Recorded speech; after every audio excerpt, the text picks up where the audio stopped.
All right, we're live. As always, it's going to take a little while to get people in here. People start to come in.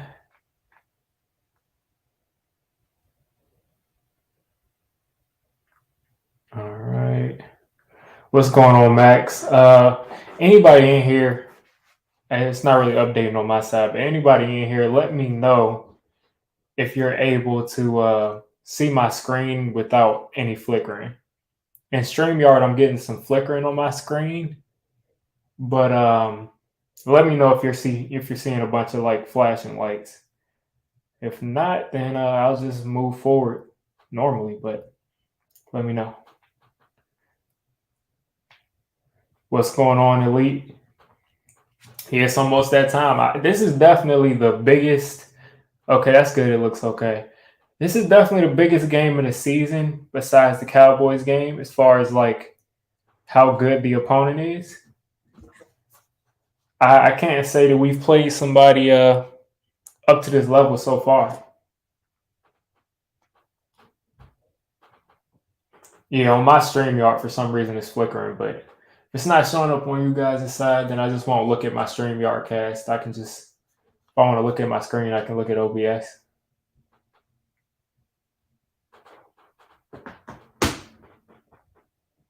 All right, opening up Sunday Ticket.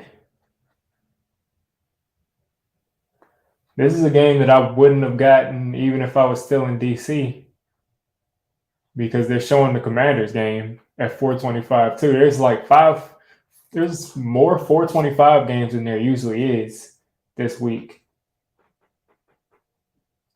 I think right now they're just kind of on Sunday Ticket. I'm just getting the Giants symbol and the Seahawks symbol, so nothing crazy right now. I think I need to go get my charger so my phone doesn't die and the DirecTV doesn't go out. Give me 1 second.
All right, back in time before the game.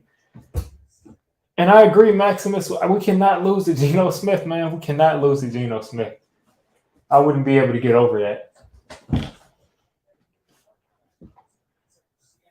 So we got Mark Sanchez calling this game.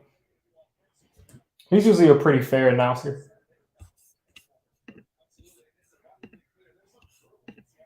Change this to actual microphone. Whew. It's just pretty much sprinting to go get everything. Got to catch my breath. Now, what scares me today the most, Geno Smith is playing lights out. But what scares me today the most is definitely Kenneth Walker. Definitely Kenneth Walker, because that dude, he's similar to the running backs that have been destroying us the last 2 weeks. 2 weeks ago, it was Kenyon Drake. Last week, it was Etienne. He's got a similar skill set to both of those guys as far as his ability to cut it back. So that kind of scares me. Definitely kind of scares me.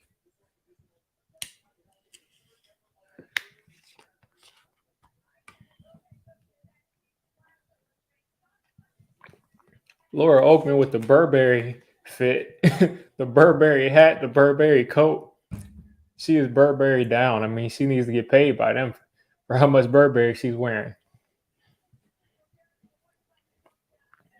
You don't like that Lockett is back? I didn't get to see the official stats for this game as far as who's going to be there, who's going to not be there. Um, let's see. I know that Metcalf was like a questionable thing. Lockett was questionable, but they were pretty sure he was going to play, so I'm not surprised he's playing. But is Metcalf playing? I don't know. Meanwhile, my StreamYard is buffering. Not my StreamYard, my Sunday Ticket is buffering. Guess I'll restart this. I really wish they let me use, and of course they've kicked off while I can't even see what's going on right now. I'm going to hit stop casting for a second.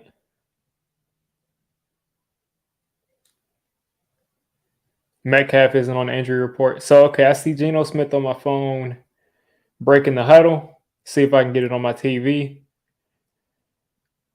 Run with Kenneth Walker. He picks up about 4 yards on first down.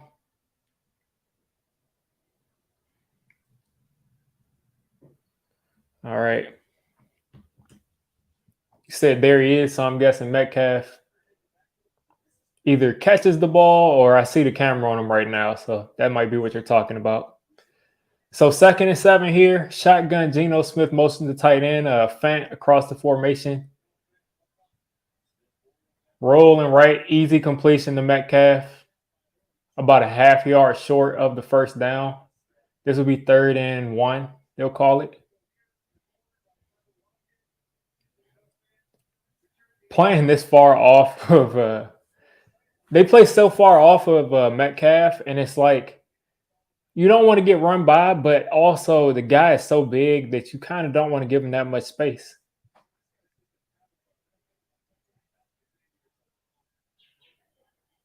And there's that was an interesting play where Geno Smith just kind of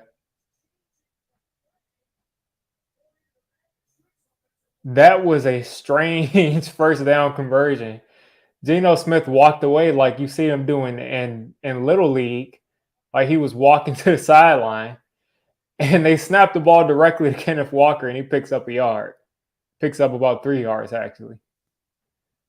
I can't say I've ever seen that happen in the NFL.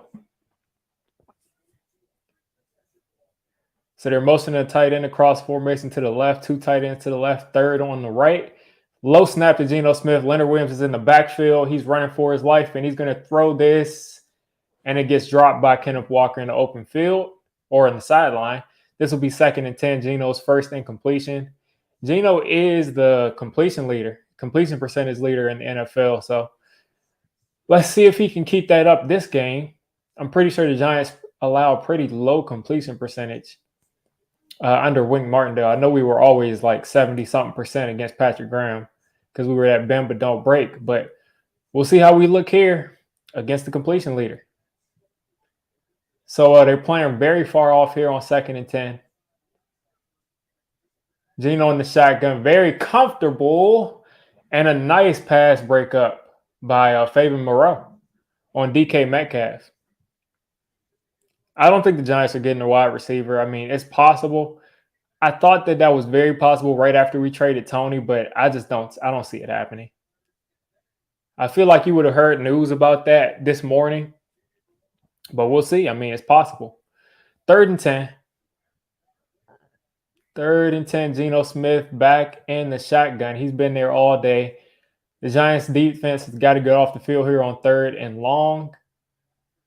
They got a bunch of DBs on the field right there. Pretty much no linebackers. The pass rush is coming through. Geno dumps it up in the air, and DK Metcalf drops it. Tight coverage by Fabian Moreau. But very, very lucky that DK Metcalf wasn't able to make a great catch right there on that 3rd and 10 because he had a step and the ball was right on target. He just wasn't able to get that other hand free from Fabian Moreau to catch that ball and wrap it up. So they're going to have to punt it to us. Yeah, I saw Pete begging for that flag. That's a bang bang kind of play. It's one of those things where they could call a pass interference. Look at Richie James fielding that punt, picking up about 15 yards on that punt return. Good punt return by Richie James. Daniel Jones jogging out onto the field. Let's see if the Giants, for the second week in a row, can come out on fire on offense. Sees this, the defense gave up a first down, then 3-and-out, and now a punt, and looking pretty solid so far. We gave up, I guess 2 or 3 runs for about 2 or 3 yards a carry, so nothing too bad right there. Seattle is definitely loud right here. Daniel Jones is making some checks at the line, motion the tight end inside, out in the shotgun, play action. Hits Darius Slayton for about 7 yards, or 6 yards actually, to start this drive off.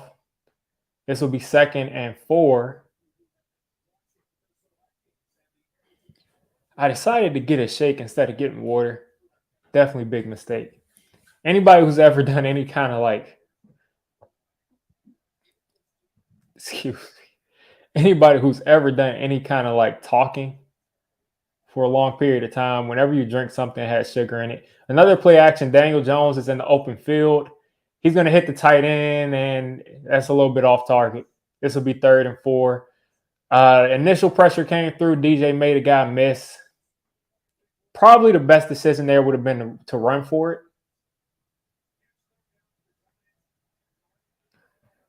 So 3rd and 4, the Giants cannot go 3-and-out with this crowd. The goal here is to try to quiet this crowd down as much as you possibly can. I do feel like we'll get a huge game out of either Daniel Jones or Saquon today. Don't know which one it'll be. I'm leaning towards Daniel Jones. There was a false start on that play, but they didn't call it. DJ hit Richie James or Marcus Johnson. 1 yard short. Horrible spot. Horrible spot right there. That was more of like a 4th and a half. They put it as a 4th and a long one. So the Giants will punt this. I can't say the Giants look bad on this play.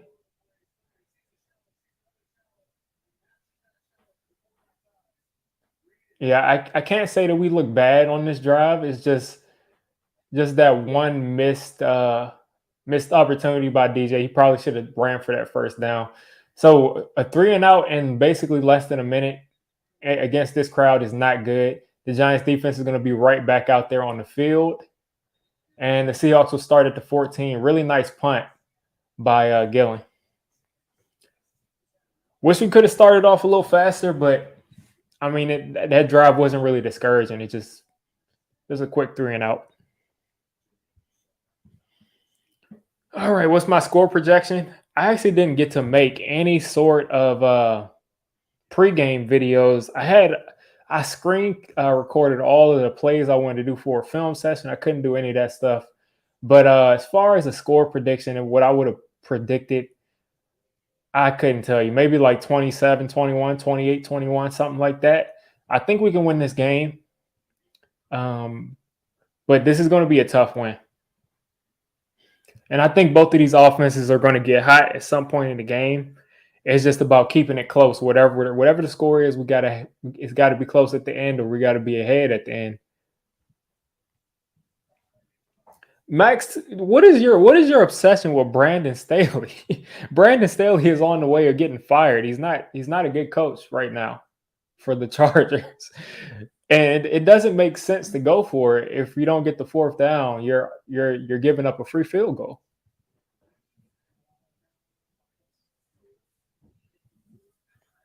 At that point, if you don't get that first down, you're basically giving them 3 points. You got to make them go the full length of the field. I don't understand how you can like Brandon Staley when he's a defensive coach and his defense is horrible right now and he has a ton of defensive talent. And then you look at his offense and he's not getting the best out of a super talented offense either. His team is kind of crashing and burning right now. And they're probably a top 3 or 4 roster in the league.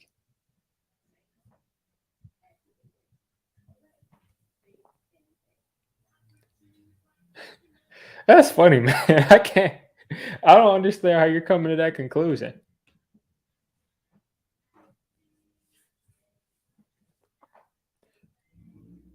I think we got a good coach. I don't think we need to. I don't think Brian Dable has been an issue this year at all. I think he's the coach of the year by far. You can't get much better than 6-1. Only way you can get better is 7-0. And I doubt the way that Brandon Staley is coached this year that we be at 7-0. Because if I mean the roster that he has is it's just talent all over the place.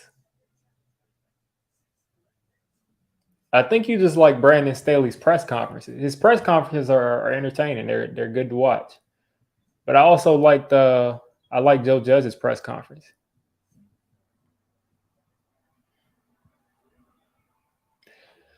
Geno Smith under center this time. You got a toss, and Nick Williams got into the backfield there. Beautiful tackle by Julian Love to save probably a first down run. But Nick Williams got that initial pressure, just couldn't corral Kenneth Walker there. And could have been a tackle for loss. Instead, 3 games. Instead, 3 yards. His situational play calling, he doesn't. You mean his fourth down? It hasn't been working out for him though. You can't judge a coach on what he does on fourth down. I mean, you can, but not just only fourth down. Fake toss, wide open tight end, easy first down. Seattle they got some good plays in their playbook. Reminds me of what the Giants do. I think the Seahawks are really similar with what they're doing right now to what the Giants are doing. What's going on, Nova? All right, Kenneth Walker. He hasn't gotten loose yet, but he's gotten close a couple of times. And they're not going away from him. 1st and 10 at the 26-yard line for Seattle. Already picked up their first down in this drive. Hand off to Kenneth Walker. Nick Williams is in the backfield. Dexter Lawrence is there. I don't know who that was on the other side of Nick Williams, but Nick Williams ended up being the main guy making that tackle. Yeah, the Seahawks are, like I said, they're really similar to what the Giants are doing. They've not won as many games, but they're overall they're pretty similar, and especially like the creativity with their play calling, like that one where Geno Smith was pretending to change the play, and then you got another one right there where they toss it and then they fake the toss, and that turns into a bootleg going the other way. Really nice stuff. Plays are actually working off of each other. It's a game of chess with them. What's the Giants' defense? I mean, they should be having to be ready for it because they deal with that going up against this offense.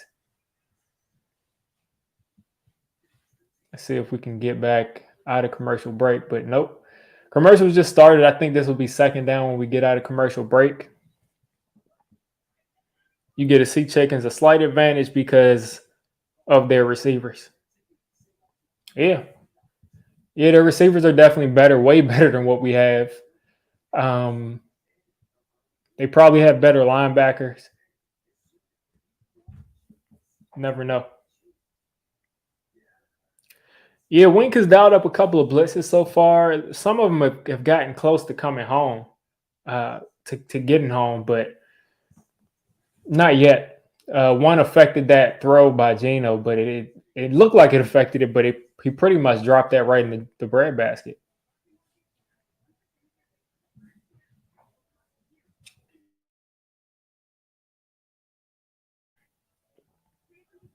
I wish the Giants had it like in anybody's wide receiver core, like a starting wide receiver core, let alone the Seahawks. That would be great.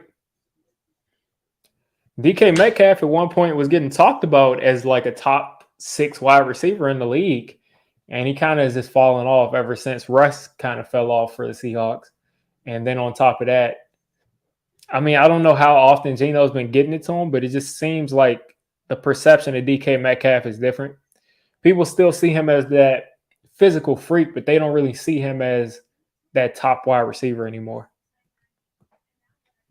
Why is Geno so good now? The only thing I can think of is the guy has just not ever stopped working. I mean, he might not have been ready 10 years ago, which he's been a backup for 10 years now. Might not have been ready 10 years ago, but I mean, you sit behind Eli, you sit behind Phillip Rivers, you sit behind Russell Wilson for 10 years, soaked up a lot of knowledge. He kept working hard and, empty set hit Kenneth Walker, who tries to make a guy miss, and McFadden makes a nice tackle to get him out of bounds right there. Yeah, A.J. Brown is a beast. This will be another 3rd and long for the Seahawks. Last time, Geno Smith ended up throwing it off his back foot, dropping it right in the breadbasket for DK Metcalf. But I think it was Fabian Moreau that made a nice play to get that loose.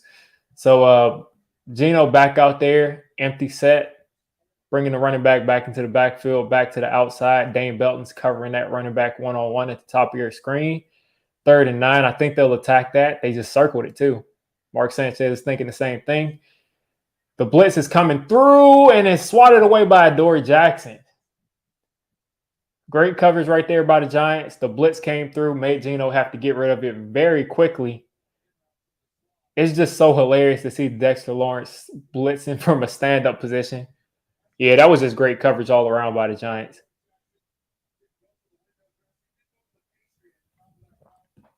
Yeah, McFadden is out there. I don't see him out there too much, but he looked good on those couple of plays. I saw him out there, and he's on special teams.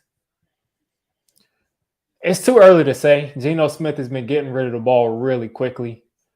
Richie James is going to have another opportunity to return this, and he's going to get the edge. He's up the field. He's cutting back inside. He's across the 50-yard line all the way down to 43, and this is going to come back. This is going to come back. It's going to come back. Looks like there's going to be a holding. It depends where the hold happened. Could have happened at the 40-something yard line.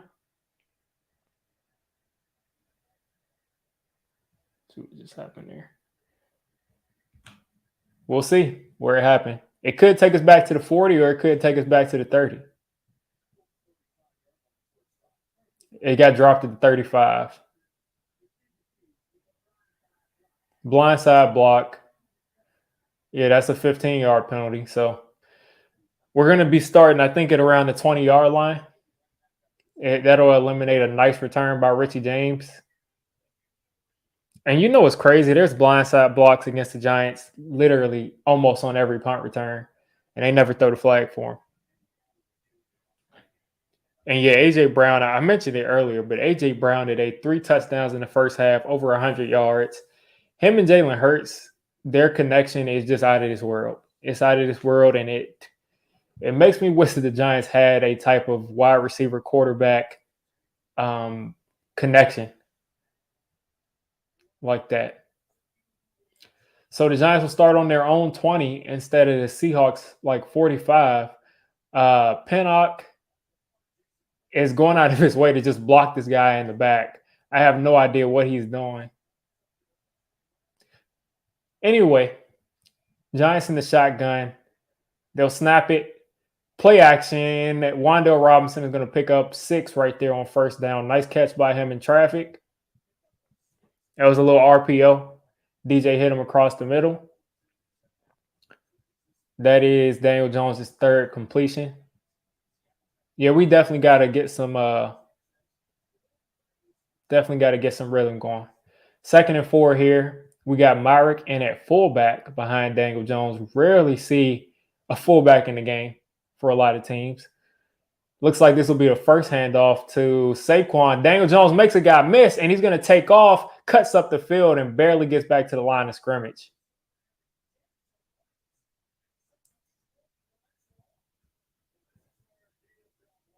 This is where Daniel Jones has completely improved, because in the past, there have been a ton of times where he just goes down at that point and he can't make that guy miss. But he was able to get back to the line of scrimmage. And I think Max is ahead of me. Hopefully he didn't make a crazy mistake. Back in the shotgun, 4 wide receivers in the game. Saquon on the left. And there's a false start.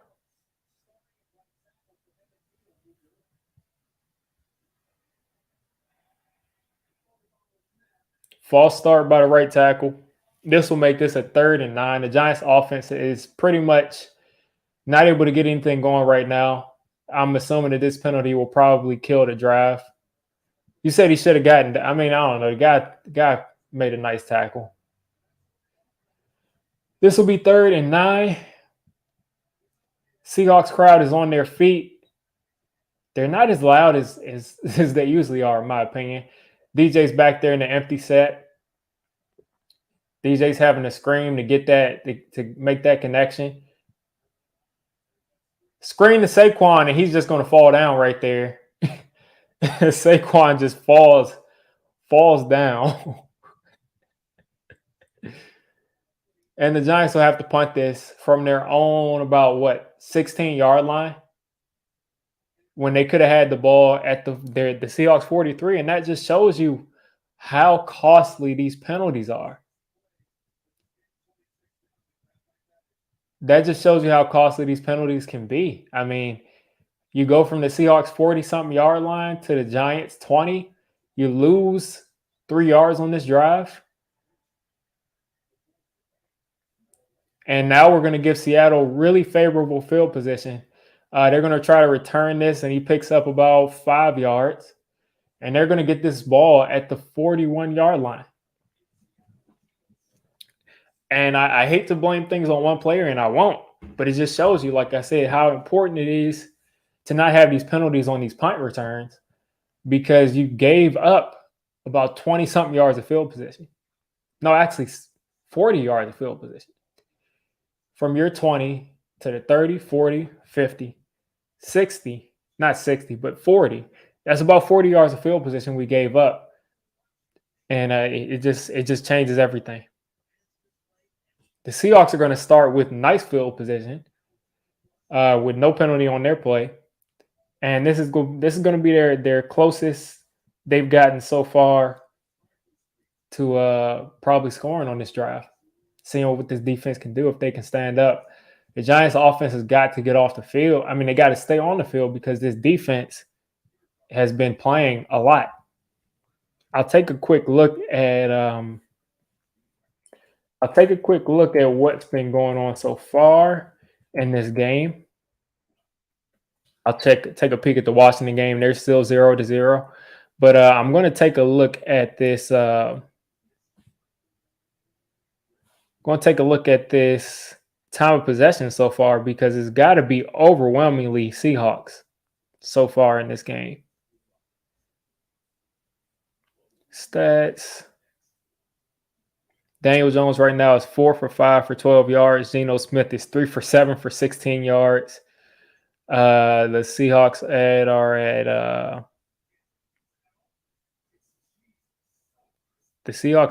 they're not showing their rushing stats. But right now, let's look at the team stuff. Time of possession, the Seahawks at 4:59, the Giants at 3:56. So the Seahawks have only had the ball for 1 more minute than the Giants. So it's actually not as bad as I thought. Either way, though, both defense got to be tired. They keep sitting down and coming back. Seahawks had a 2-minute drive. Giants had a 1.5-minute drive. Seahawks had a 2-minute 40-second drive. Giants had a 2-minute 32-second drive. So far, we have 2 penalties. Seahawks the only team out of these 2 that have converted a 3rd down so far, too. They're 1 for 3. Falcons are 4-4 and first in the division. Yeah, that's true. That is definitely true. It's crazy. Geno Smith back under center, going to run another play action. Wide open Tyler Lockett is going to pick up about 15 yards right there. And one more first down gets you in the field goal range. That's the importance of field position. Nick McLeod is just really undisciplined in that cover 2 right there. Completely just left the flat wide open. Focusing on the quarterback instead of who he needed to be covering. Back under center, Geno Smith, another play action. He's got time. He's going to take off and run, and he's going to pick up about 3 yards, 3 or 4. They gave him an extra yard, so he's going to pick up 4 yards.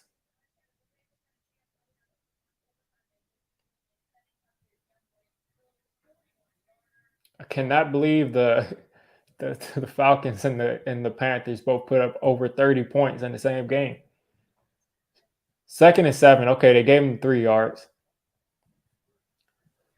So far, the Giants' defense has been pretty solid. They've given up a couple of chunk plays. They look kind of confused right now. Hand off to Kenneth Walker. Kenneth Walker is getting out to the outside and a game-saving tackle by Tay Crowder, because Kenneth Walker was going to bounce that outside and he was going to take that a lot of yards. So this goes from a 2nd and 7 to a 3rd and 5. I did not see the end of that 4th quarter at all. I only was kind of going back and forth between the Eagles and Cowboys game, and when they start blowing those teams out, I kind of stopped watching the early games. All right, so the Giants are back in the 3rd and 5. They're circling how Dexter Lawrence is out of the game. The Giants are sending 4, and that ball got batted down.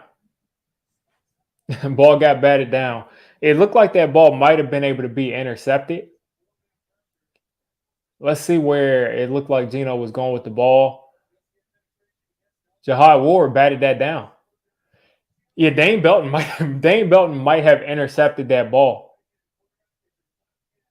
Dane Belton and Adoree Jackson looked like they had a shot at intercepting that. So the Giants defense stands up and stops them from getting in the field goal range.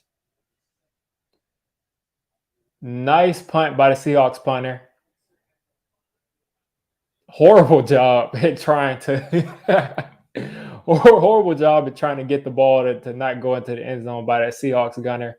But the Giants will start off at the 20 again. Definitely a great stop by the defense. So it's time. The Giants got to get on the board here. It's time. Somebody's got to set the tone. Why not? Why not it be us? Why not the Giants?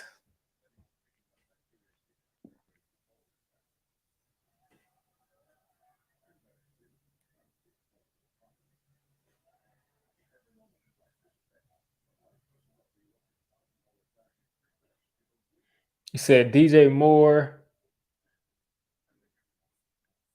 I got to look up that play. Let's see what DJ Moore did.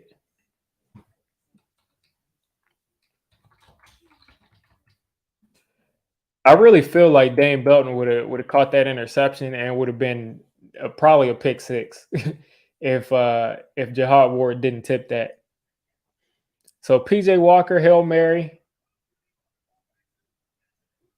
And DJ Moore got behind the defense. That's not even a Hail Mary. That's just a wow. And they ended up losing that game. That's crazy. That is crazy. They ended up losing that game.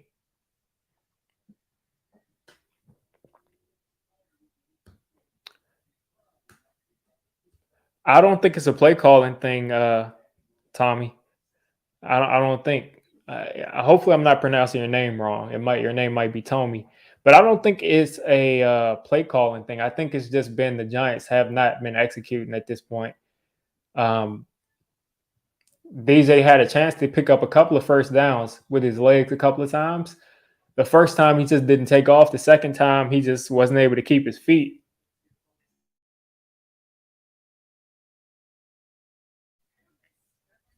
We'll see, Chris. We'll see if we'll see how this goes. Giants.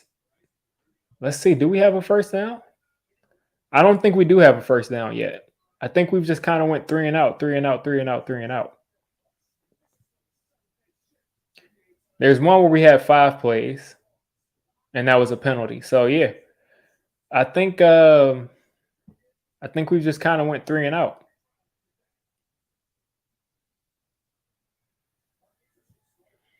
All right, so the Giants offense is back out here. Back out here. David Sills at the bottom of your screen. Saquon Barkley hasn't gotten one run yet. They're going to hand it off to him, and he's going to drop his shoulder, and he's going to fight, pick up about 2 yards. That's his first run of the game.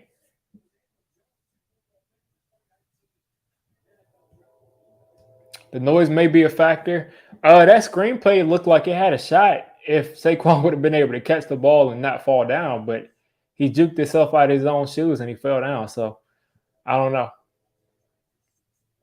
Either way, the Giants offense has to definitely get on track.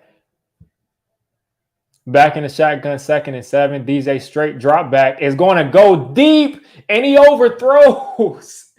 He overthrows Lawrence Cager wide open. The guy was wide open.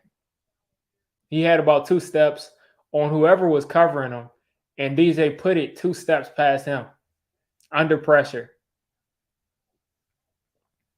Just a bad miss. Just a bad miss. I don't think it was a touchdown, but it was about 40 yards. 3rd and 7 here. The Giants have not converted 1 third down. They haven't converted 1 first down.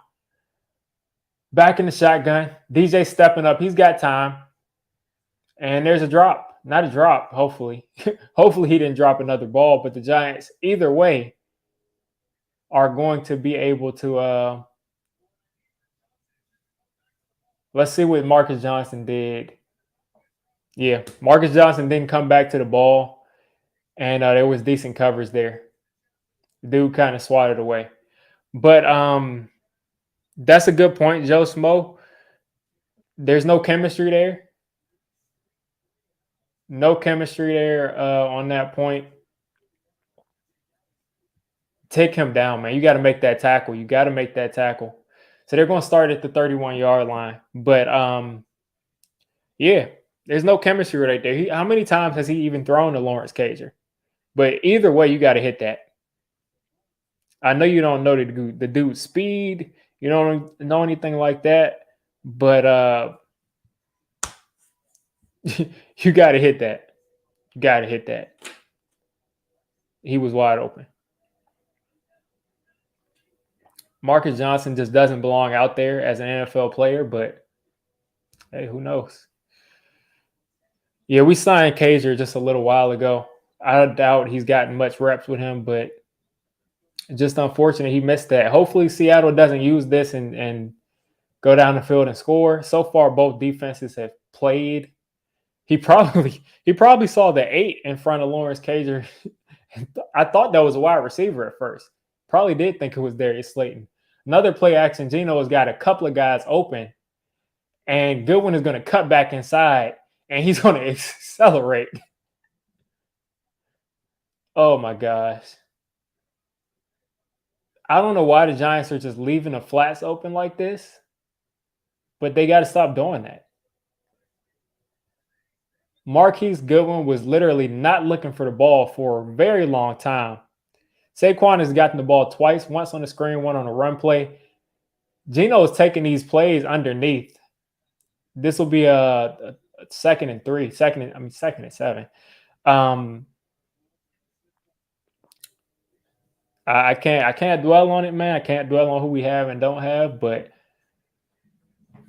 DJ got it. He got to hit that pass.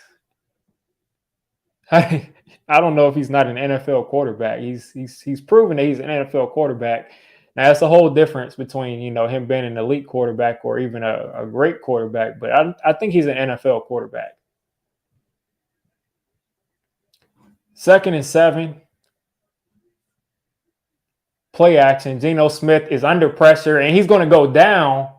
Micah McFadden with a huge 2nd down sack. This is going to put him at about a 3rd and 14, 3rd and 15. The blitz came through. Micah McFadden came off the edge. And right off that play action, McFadden wrapped him up, did a good job.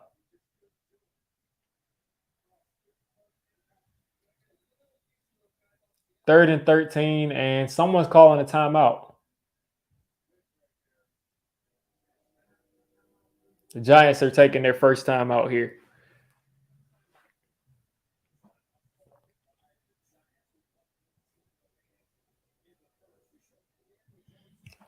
So this will be a 3rd and 13 when we come back from this timeout. They're showing Geno Smith everywhere he's been. Started with the Jets. went to the Giants. Then he probably went to the Chargers after that, I'm pretty sure. Went to the Chargers. And then went up to Seattle. So he's been on 4 teams. Yeah, Michael McFadden was a nice blitzer in college. Geno Smith is at 45 touchdowns and 40 interceptions in his career. Pretty much a 1-to-1 interception to touchdown ratio. So far, he's 6'4", 11. 3rd and 14 for the Giants. It looks like they're dialing up something here. Sending 4 again. Geno's got all day, and he convert this. DK Metcalf picks up 1 yard past the first down marker. Love to see it. Classic Giants football. Looks like the Seahawks are going to probably do something this drive. You can only expect the defense to do so much. You can only expect them to do so much. 1st and 10 here. The Giants are going to be at the 40. Not the Giants. The Seahawks are at the 42-yard line. Looks like they're sending 4 again. Leonard Williams with the pressure. Geno's taking a shot. And DK Metcalf can't pull it in, but he was open. He was open. The ball was a little bit too far, but there was a hole. The Giants are playing a lot of loose coverage today. I couldn't tell if that was man or if that was just a regular cover 3, but it looked like a cover 2 man, and Metcalf just beat him. Metcalf, that's because they're concerned about Tyler Lockett, I'm pretty sure. They got a Dory on Tyler Lockett, which is a good matchup. Kenneth Walker is going to get no yards there, and they're going to throw a flag. Let's see what they say. Let's see what they say.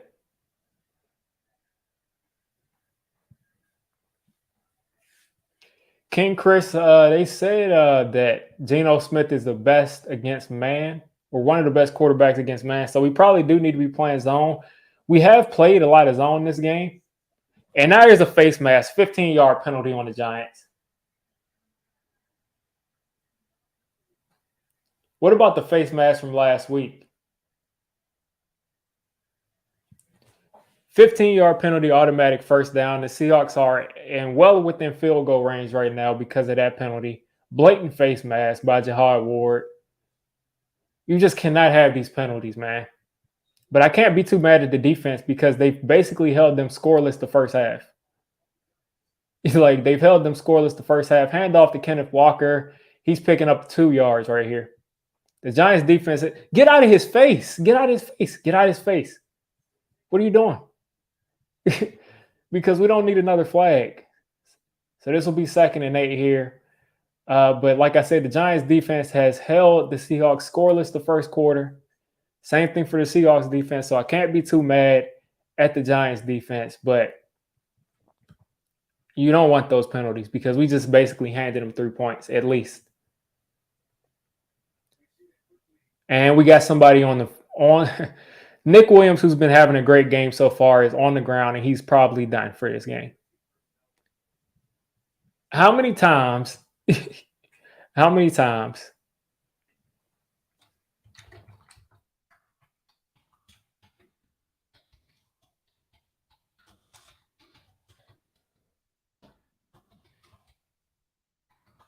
There's so many people hurt all the time. Like everybody gets hurt.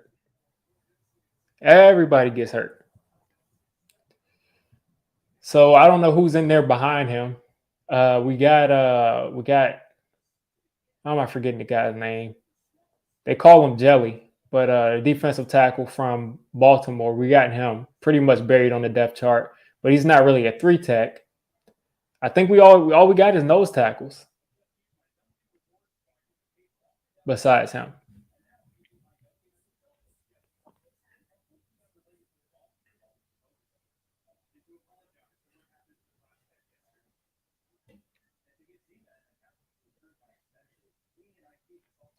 So far, this first quarter has been an absolute mess for the Giants. We have not picked up 1 first down.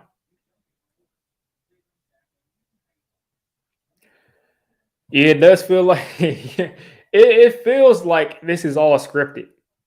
Yeah, Justin Ellis is who you're talking about, King Chris. The only thing is they usually put Dex over center, and that's how he's having his best season of the year, his best season of his career.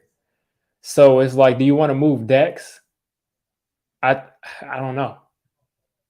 They might have to put Jahad Ward there at that spot, but I don't know who they will put there because all we got is we got Justin Ellis, we got that other guy, DJ Davis, and if he's even healthy, I think he got hurt.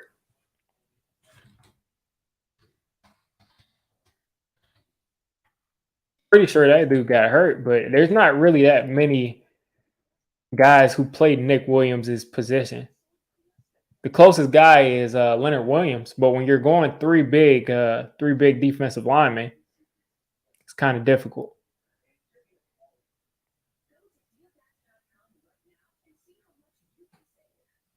Because the four guys they have listed as interior defensive linemen on the depth chart is Dexter Lawrence, Justin Ellis, Leonard Williams, and Nick Williams.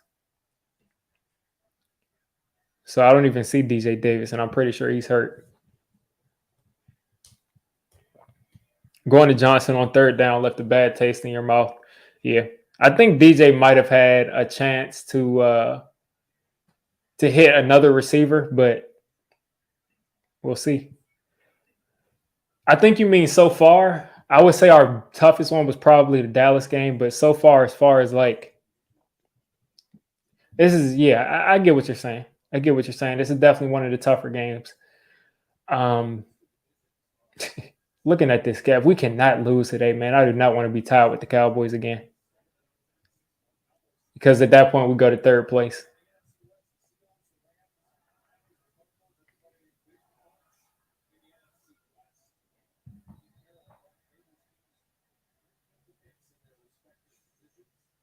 Did the Cardinals lose today? I guess they did. They're at the bottom of the division. 2nd and 8. Lock it across the formation. He's throwing a screen to Goodwin, who's going to make some guys miss, and he's going to go down a yard at a first down marker. A yard short. Seahawks have 74 total yards. Not really impressive. I mean, again, they've converted 2 third downs. We've converted 9. That's been pretty much the difference. And then other than that, it's been a game of field position and penalties. So this will be 3rd-and-1 here for the Seahawks. Geno back under center. They got 3 tight ends to the right side. Play action. Decent protection. Geno's taking a shot. And Adoree Jackson swats it away. Adoree Jackson is playing real good football right now. That's his go-to guy. That's been his big play guy. And Adoree Jackson just closed that distance. Perfect technique with that. Didn't even touch the ball, but was able to disrupt that catch just enough. Looks like the Seahawks are going to go for it here on 4th-and-1. This is where you take the momentum over as a defense with them going for it. Metcalf is going to the top of your screen. They got Moreau on Metcalf. Geno Smith is... man. Giants dialed up a blitz. They just hit the other side, and they got a fresh set of downs. Nice play under pressure by Geno Smith. No one was accounting for Lockett right there, and we gave up the first down. Run to Kenneth Walker. Kenneth Walker's cutting back inside. They pick up 3 right there. Oh, man, I hate giving up 4th downs more than anything, especially down in our own territory. I hate it. Back in the shotgun. I think they're going to hand this off again. Play action. Geno's going left. He's got all day, and he's going to throw this away.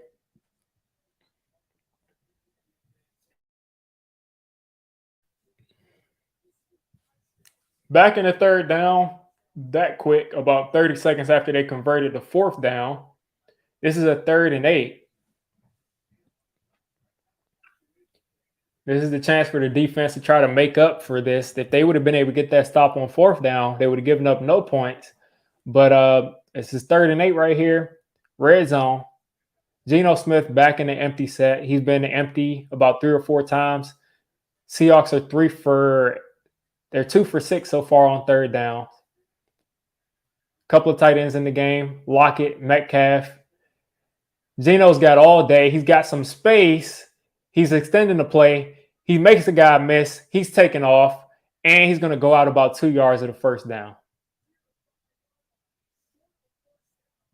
You think the Seahawks will go for it again? I don't like with them. I don't like them taking Dexter Lawrence out of the game on these 3rd downs now. I don't like it. Maybe he's getting tired, but I just don't like it. Seahawks are coming back out on 4th down again.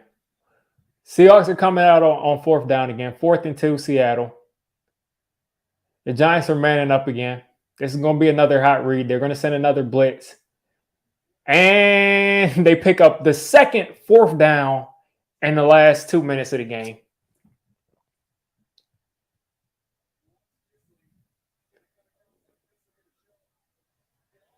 Second 4th down this time.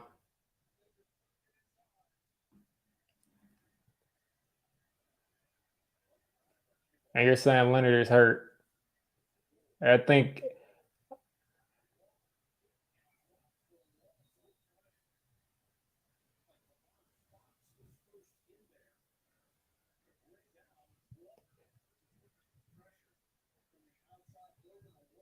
Seattle just keeps getting it on these 4th downs.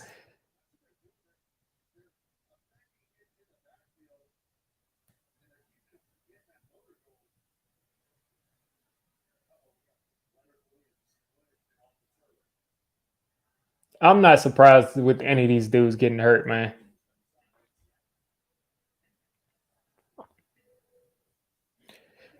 This is just Giants football. We can't expect any of these guys to stay healthy.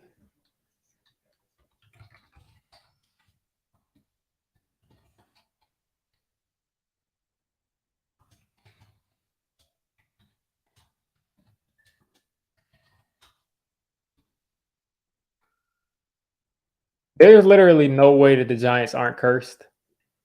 There's no way that the Giants aren't cursed. Like, there's no way. There is no way.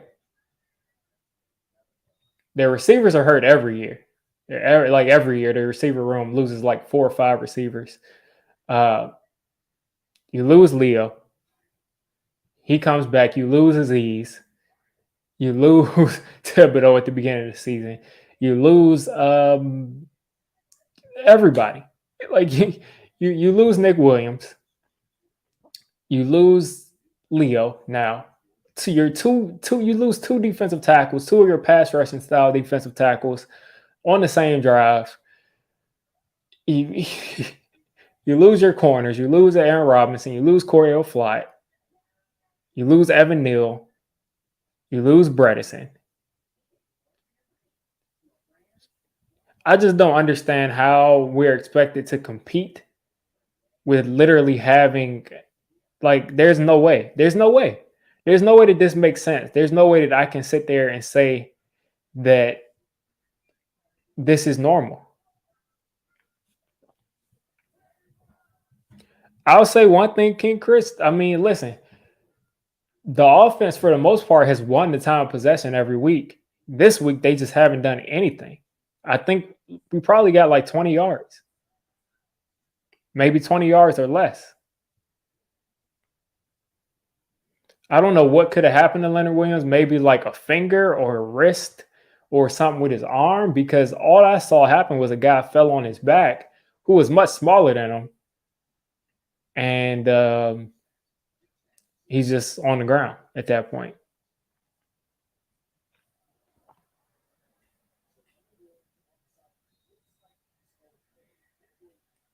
I don't know what's going on with him. Dex is in the game. We're having to just stick anybody in at defensive tackle at this point. They're going to keep running it. Play action. You got a ton of guys open. And DK Metcalf, easy touchdown, wide open in the middle of the field. I mean, what can you do? Like, what can you do? Like, what can you do? You say he was tired. Leo might just be tired. But I mean, your defense gives up 2 4th downs on one drive. They got to be exhausted, mentally and physically exhausted. Seattle did. They just made all the plays they needed to make on that drive. That's what happens when your defense is tired like that. Guys are going to be wide open.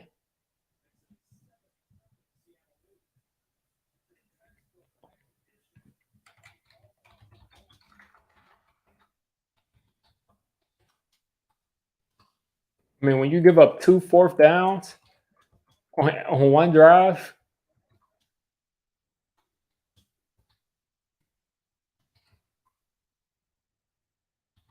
I mean, guys like nowhere near this guy in the middle of the end zone. As big as DK Metcalf is, no one's near him.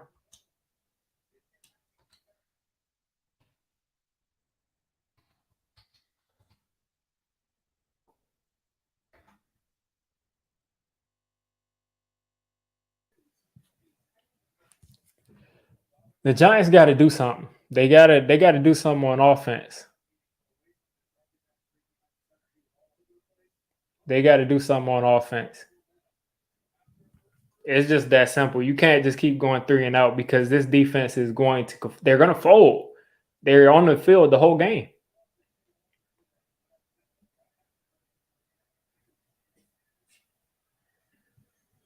They've been on the field the whole time. DJ Metcalf.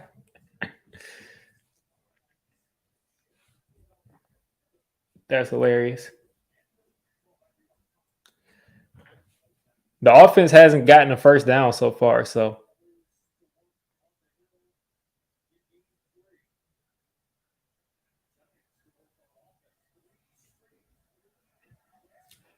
they're saying that the Giants offense has gone 3 straight 3-and-outs pretty much. They haven't done anything.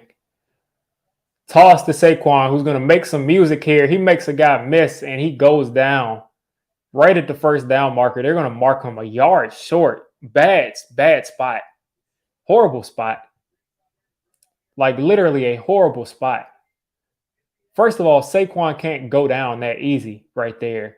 Second of all, the referee spotted him about a half a yard to a yard short of where he fell down at. Like, you can't. The Giants have only run 10 plays.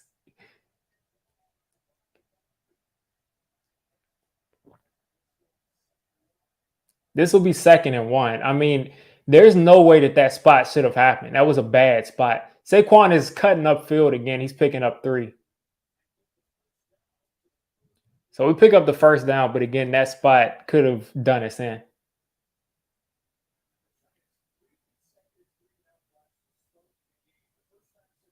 The last time we went three straight 3-and-outs to start a game, Geno Smith was our quarterback. Oh, man. All right, 1st-and-10 again. DJ in the shotgun, 2 wide receivers to the left of him. Hand off to Saquon. Saquon's going nowhere. Going nowhere.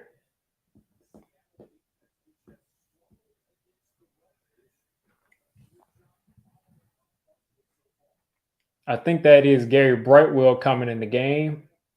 Look like it. That is a big dude, number 99, in the middle of the Seahawks defense. That's a big dude. He doesn't even look big and muscular. He just looks big. Just a big dude. Gary Brightwell in with Daniel Jones. Oh, that is actually Saquon in the Wildcat, and he picks up 6 out of the Wildcat. Just notice that.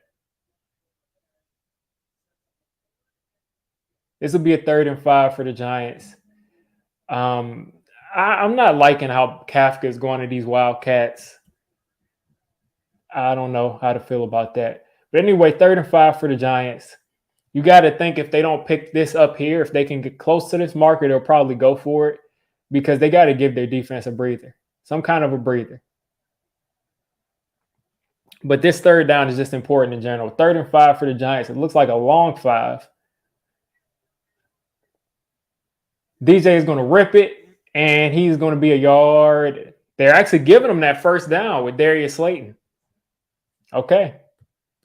I wouldn't have given him that yard, but hey, I'll take it. I'll take it. It looked like he jumped forward when he caught it, but hopefully we run a play and we don't allow Pete Carroll to challenge this. Let's run a play quickly, not allow them to challenge this. Saquon is back in the shotgun. I don't know why we're getting cute like this. Now it's a false start. You know why there's a false start? Because we got guys. Oh my God. We got Saquon back there playing quarterback instead of our quarterback. They don't know his cadence. Oh my God.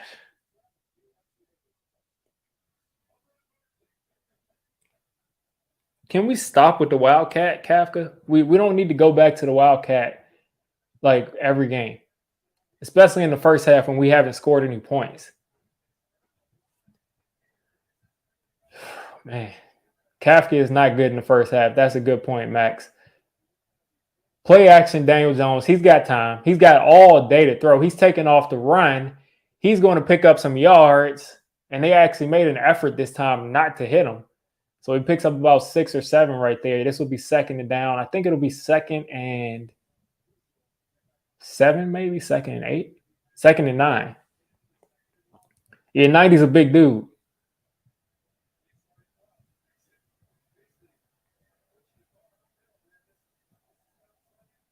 So the Giants close to midfield right here, 2nd and 9 on the Seahawks logo, 49-yard line.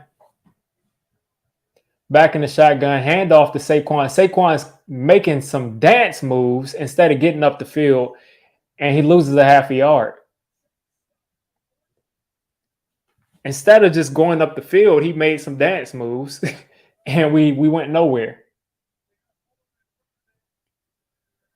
Okay, I see it. Never mind. I take that back. I take it back. He couldn't go anywhere at that point. There was nothing to do. There was nothing to do. I take it back. 3rd and 9.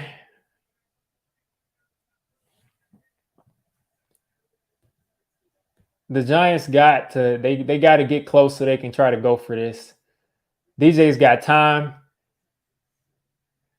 Nice catch there by the tight end, and they're going to call it a drop actually, and the Giants will punt. Yeah, Brooks did a really good job there. They definitely plugged that hole. The Giants will have to punt here on 4th and 9, but at least they were able to put together a couple of first downs.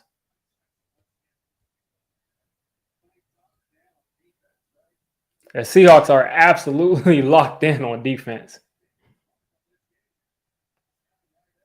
This is the Giants' 4th punt on their 4th drive. And the Giants will get them down at the 1.5. I don't think it's going to get ugly, man. I don't think it'll get ugly. I think the Giants are just starting off slow, as they always do. But they got to put together something eventually. I trust our defense to try to get a stop. Just don't let them go 99 yards.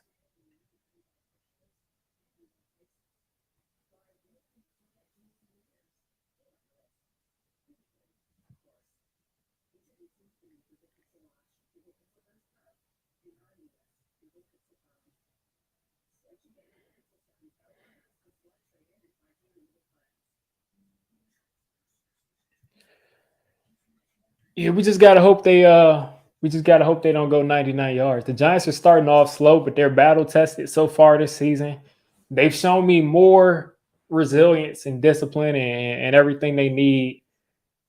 They've shown me more of that than before. So I'm not giving up on them. Down 7 points in the first half. Let's see. They're going to take a deep shot. Hopefully they do, because teams haven't really done that well. When they do that, that's when we kind of start to start to figure things out. I don't know if Daniel Jones is afraid to go down the field. It seems like the way they want to play is they want things to be quick. And I mean, how often are these guys going to be open downfield besides Darius Slayton?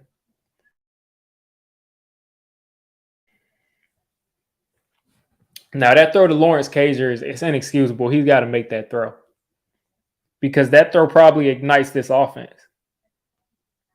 But when when things are going slow, when you got new guys coming in and out, it is what it is, man. That's tough. So they got to just get that one play.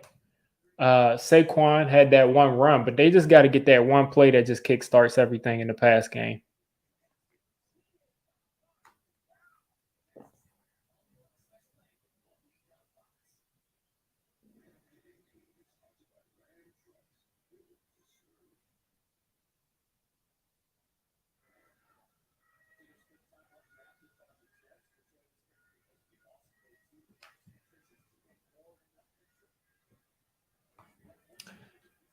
They're still doing a whole documentary on Geno Smith every time they get the chance.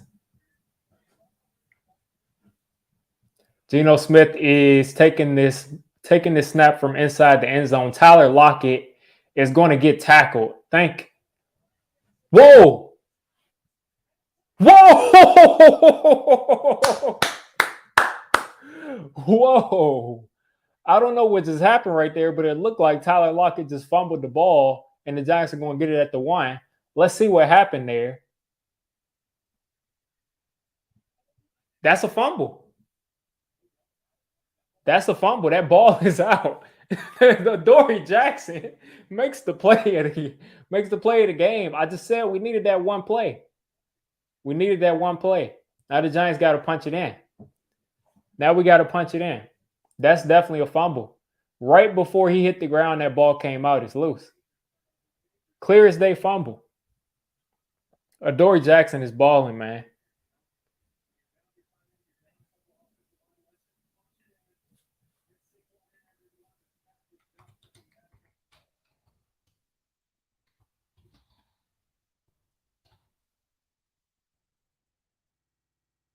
It's first and goal. They didn't have to do too much reviewing right there. I think Saquon is going to run this in right here. The Giants are coming out in the shotgun. I don't like that, but whatever. Giants are coming out in the shotgun. They're going to run some RPO. Saquon is going to drive this far away from the end zone. This far away from the end zone. Let's see how much movement we got here. Yeah, we're about this far away.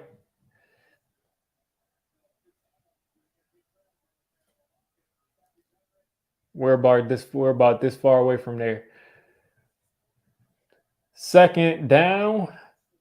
They're motioning this across. Saquon is going to cut this off the field and a touchdown. The Giants are going to tie this game up. Dory Jackson. That's his touchdown.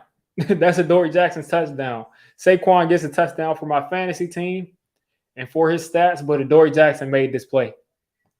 I mean, really nice play by Dory Jackson, man. That's what the Giants should have done on first down, is come out in a single back instead of coming out in shotgun, trying to be cute. But let's get it. Tie game. That's what happens when you play the field possession battle. And the field goal basically barely makes it in. But you play that field possession battle, you get the ball down at the 1 yard line, guys start pressing, fumbles the ball that deep in their own territory. The Giants' magic continues, even with all the injuries. Let's go. Let's go.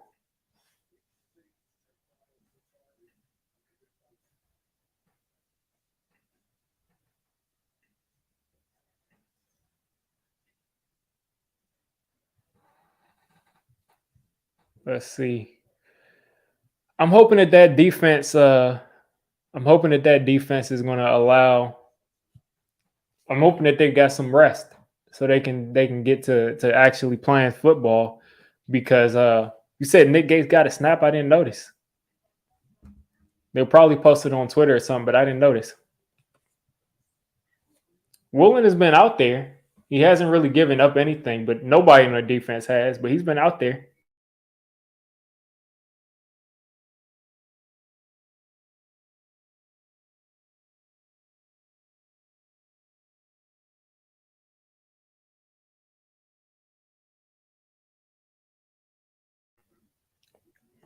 But I don't want to see Woolen. I don't want to see him make any plays.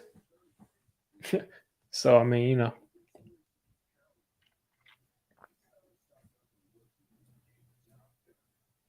Yeah, I didn't notice Gates out there. I thought they might throw him in there on the goal line, but I didn't see him. Let's see.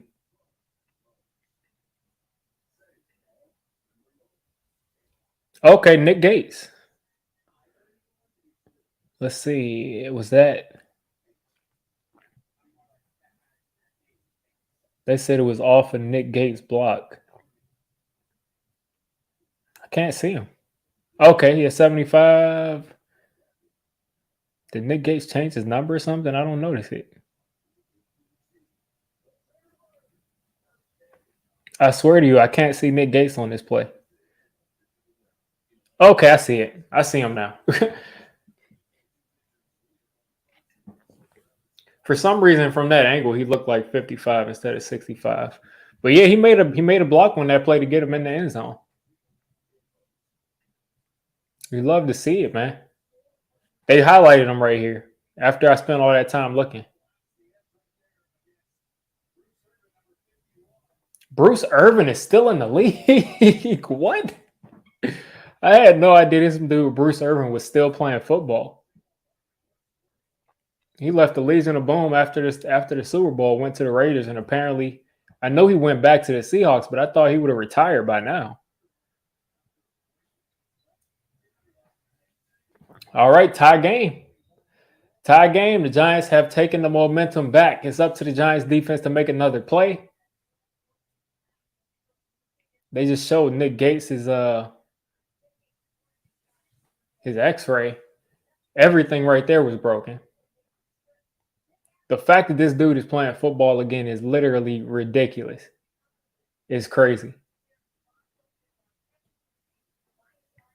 And I think Nick Gates was, I don't know where he played, but it looks like his family's there at the game. I think they might have just flown out. All right. Kenneth Walker is going to pick up about 3.5.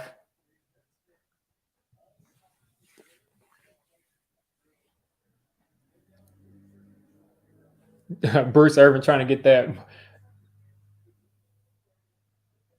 Bruce Irvin is like at this point, his career is almost over. I don't think he's doing any work today to try to change his legacy. At this point, it's over for him. Pretty much. Geno and the pistol turns it into the shotgun. Play action. He's got pressure. And Adoree gives up that first down catch to Metcalf. Yeah, that's what I thought. I think what happened, Joe Smo, is I think when the guy landed on his back, I think that knocked the wind out of him. I think that just knocked the wind out of Leonard Williams. That's why he was taking that long time to get up. Seahawks back in the pistol. Leonard Williams spins off. Leonard Williams sacks him. And that's Leonard Williams. Got to be his first sack of the year. He's been close a bunch. And this time he actually gets home. I think Leonard Williams is Geno Smith's first, not first, but I think he's a former teammate of Geno Smith. You would just think having Dexter Lawrence across, like him and Leonard Williams on the same line, is just unfair. But it just seems like they pick different times when to be good players. So this will be a second and 17. Seahawks running some shenanigans. Handoff. Man. They picked up about 5 right there. Too many yards for my taste. Some dude named Homer. So this will make this a 3rd and 10. They actually picked up 7.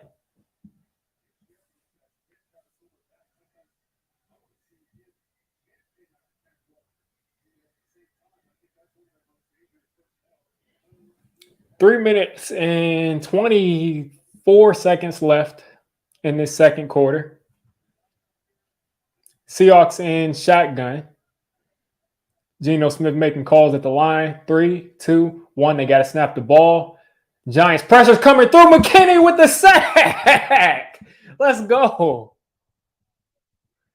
Geno Smith never saw Xavier McKinney coming. And the Giants defense is going to force a 3-and-out after they force that fumble. And the Giants offense is going to get this ball back with a chance to put 7 on the board before the half. He had no idea Xavier McKinney was coming. That's got to hurt. That's got to hurt. He had to see him at the last second or he would have fumbled. I think they're going to add some yards to the end of our. Oh my God, I hate Richie James. I hate Richie James so much. I cannot stand this dude.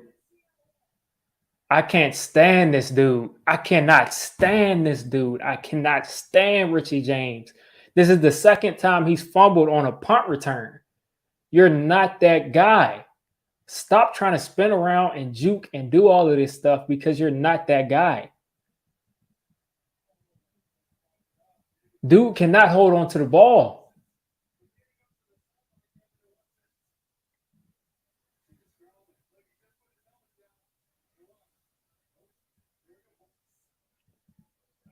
McKinney said, golly, man.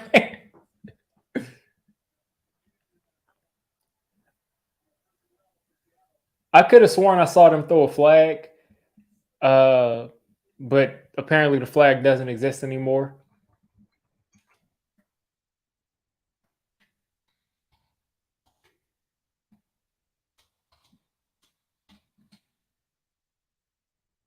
Jet sweep right here.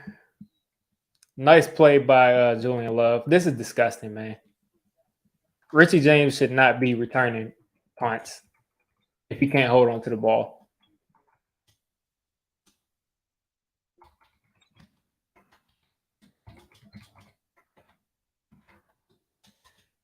He's not good enough as a returner to be able to fumble the ball like that.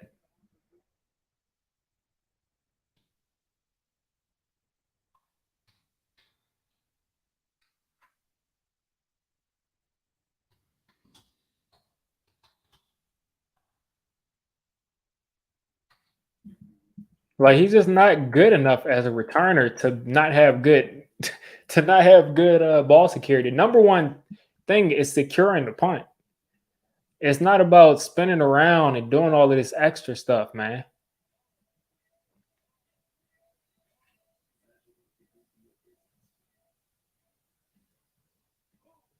Like the dude cannot. He has issues fielding these punts and not fumbling. And we just keep putting him back there. He should not be back there. The thing is, he spun. That's why he fumbled the ball because he spun while he had the ball out away from his body. That's why he fumbled the ball. He spun like in traffic with the ball way out here. So of course you're not going to hold on to it. And that's a good question. Why don't we have Wan'Dale returning it? Who knows? Maybe they don't want Wan'Dale to get hurt, but I mean, I don't care if you got to be boring. Put a guy back there that can catch the ball and it's not going to fumble. That's all I need. Even if you put a DB back there, just make sure he's not fumbling.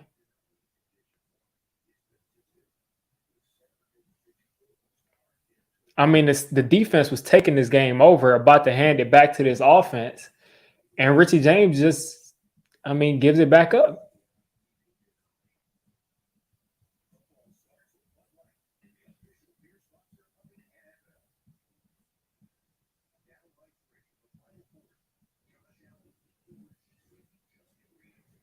I mean, they're making this game much more difficult than it needs to be.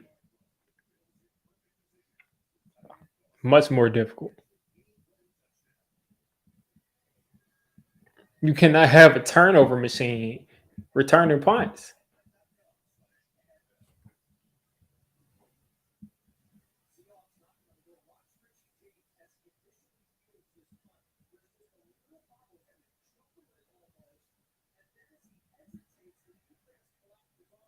Like the dude is like he can't catch these punts cleanly, and then it's just the ball is loose off the bat.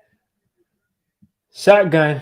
They're handing this off. They're throwing a flag. That's going to be a hold. This ball is going. This is going to come back. This is coming back.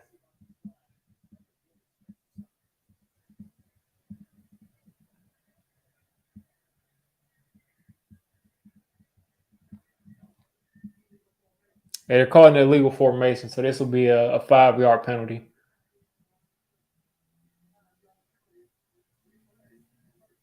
Replay second down. Okay, referee's drunk. This will be 2nd and 12. Richie James should not be returning this. He should not be returning these punts, man. You can tell Richie James is the type of dude that thinks he's still that guy from high school that was like all state or whatever he was in high school, where he was making guys miss and he was dancing around and returning punts, but he's not that guy anymore. This is the NFL. 2nd and 12. Geno back in the shotgun. 3 wide receivers, 1 tight end. DK 1-on-1. Geno's taking a shot deep, and the ball's out of bounds. Oh, man. Yeah, I would rather have Brightwell back there because he's going to catch the ball. I think the dude did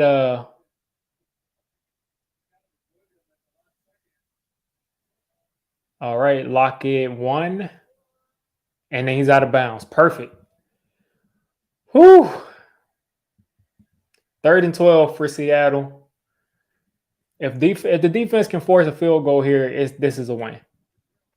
Because they should have never given this ball up. They should have never have given this up, man.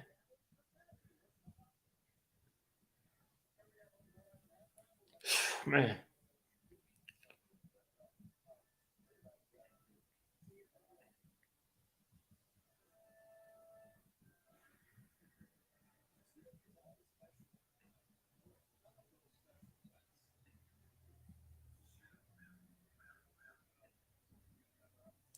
Like, I'm okay with the punt returner. I'm not okay with any punt returner. I'm not going to lie. I'm not okay with any punt returner fumbling the ball. But if you're going to fumble the ball multiple times in a year, at least be an explosive punt return. Like, at least give me a touchdown or a 50-yard return every once in a while if you're going to be fumbling. So the Giants will be on a 3rd and 12 here. They've had all the momentum in the world, doing a bunch of shuffling around at the line of scrimmage. Can't tell if it's confusing or wink. Screenplay. Goodwin is getting the edge, and he's going to run out of bounds. Perfect for the Giants. Saves us to where we don't have to use a timeout. So they'll kick this field goal with 1:42 to go, 4th and 8. Really glad that this dude ran out of bounds. That's what happens when you have a small wide receiver. Their number one thing is, I'm going to run out of bounds.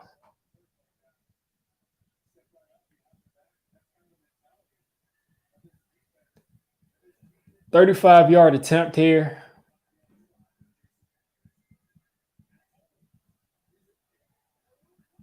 And the ball got blocked, but it still went through. It got blocked, but it went through. This happened for the Giants last week. Dexter Lawrence got a piece, but it didn't happen. Didn't matter.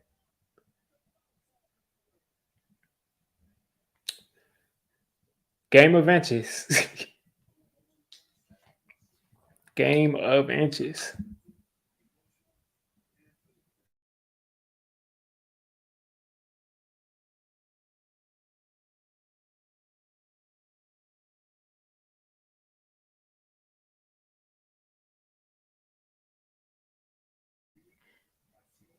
I cannot be upset with the defense at all.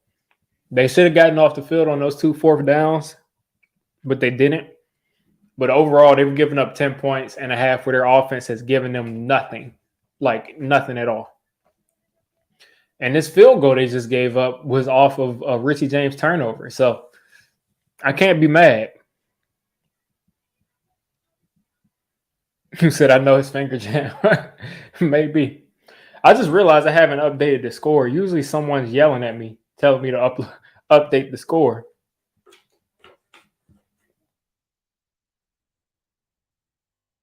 Seahawks 10, Giants 7. The Giants will get this ball back with a chance to finally score at the end of a half. And we'll see if they can do something or if they'll just run the clock out. I know Dable is concerned about giving them an extra possession because his defense seems to fold at the end of these halves. But I want to see us go for it. I want to see us go for scoring because we've gotten the ball back a bunch of times with a minute 40 something left, and we basically have run out the clock. And I think we get the ball coming out of this half, so maybe they want to run it out and get the ball back in the third quarter, but we'll see.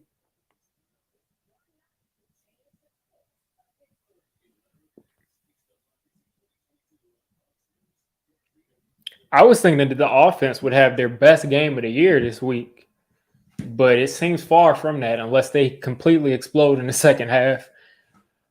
I don't think they'll do that. I do think this game will get into the 20s, though. The winner of this game will be in the 20s for sure.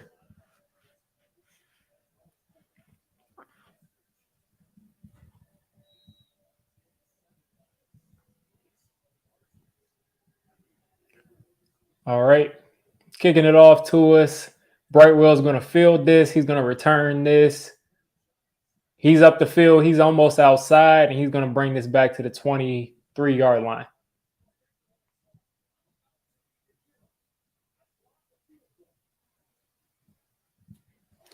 Yeah, Dex blocked the field goal. Thought he didn't have it, and it still went through.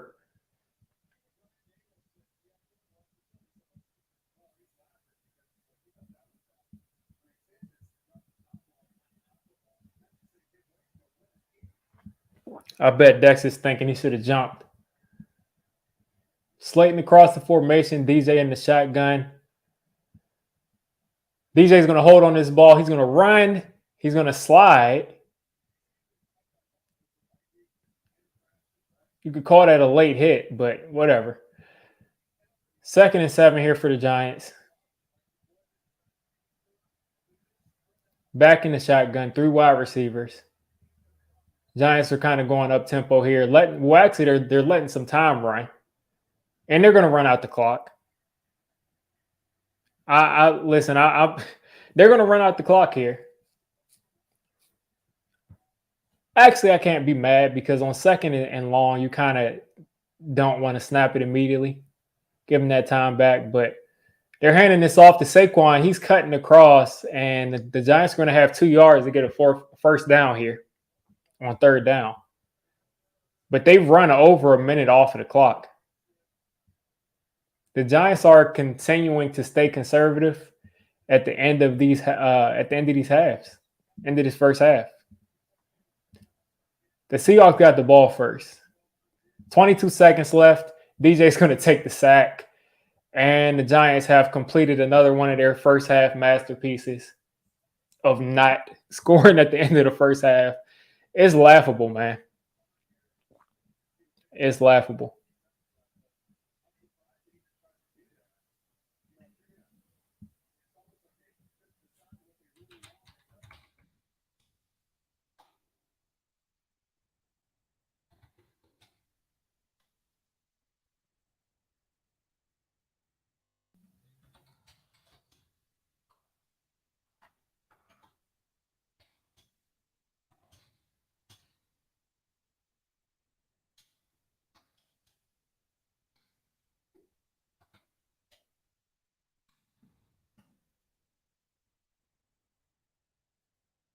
Yeah, we get the ball out of the half. I think I think that this is just how they go. I mean, this is just how they've been winning games so far. So they don't want to give another possession to the team at the end of this half where you get the ball coming out of the half.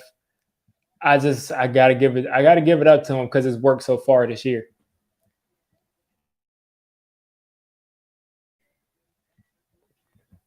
And Gillen is gonna punt this. Ball's in the air for about 5 or 6 seconds. That punt it lasted forever. The Seahawks only have 10 seconds. That is a huge punt.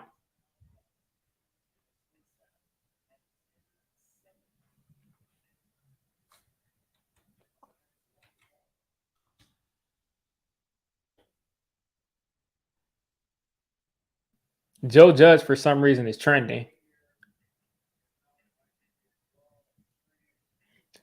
I'm guessing Giants fans are panicking and saying,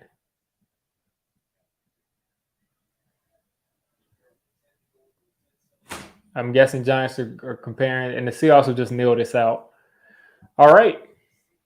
So, yeah, we haven't been aggressive at the end of the first half all year. So, listen, it's worked so far, so I can't be mad.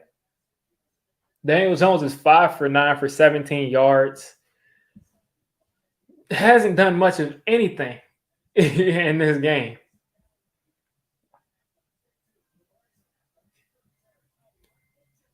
This would have to be probably the worst first half of his career as far as yardage. 17 yards. Yeah, it has to be. Let's see.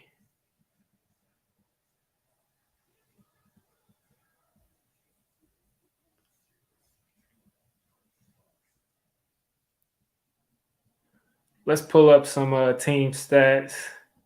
The Giants are at 9 net passing yards when you include sacks, 37 rushing yards, averaging 2.1 yards a play. Seahawks are only averaging 2.7 yards per play. Shows you how well the Giants defense is playing. 2 sacks allowed for the Giants.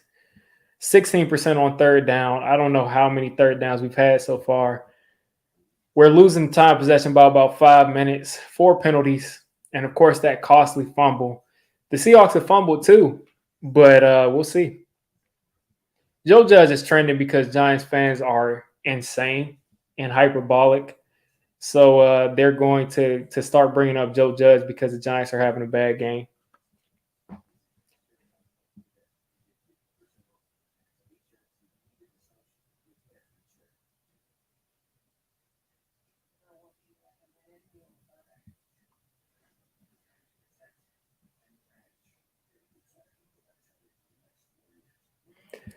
The Giants are going to come out of this first half probably a lot better.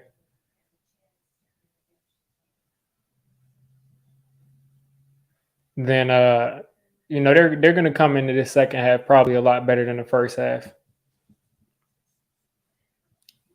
All right, see you soon, man. See you soon. Halftime is really short these days, so yeah, probably about 10 minutes. No playmakers besides Saquon. It's Saquon, Daniel Jones with his legs. Um,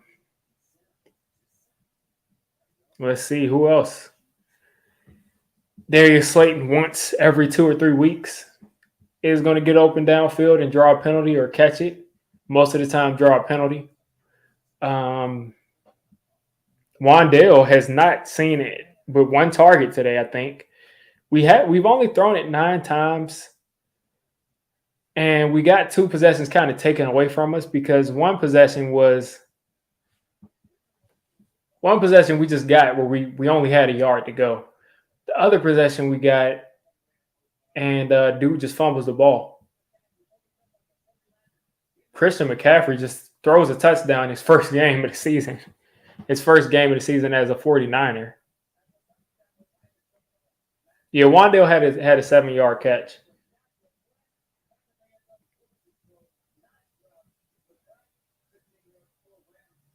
Rams up 14-10. The Giants got to stay on their P's and Q's because if the Rams get hot, or if any one of those teams like in the NFC West get hot, I mean, you can't forget about them. That could be that team that gets that extra game that keeps us out of the playoffs.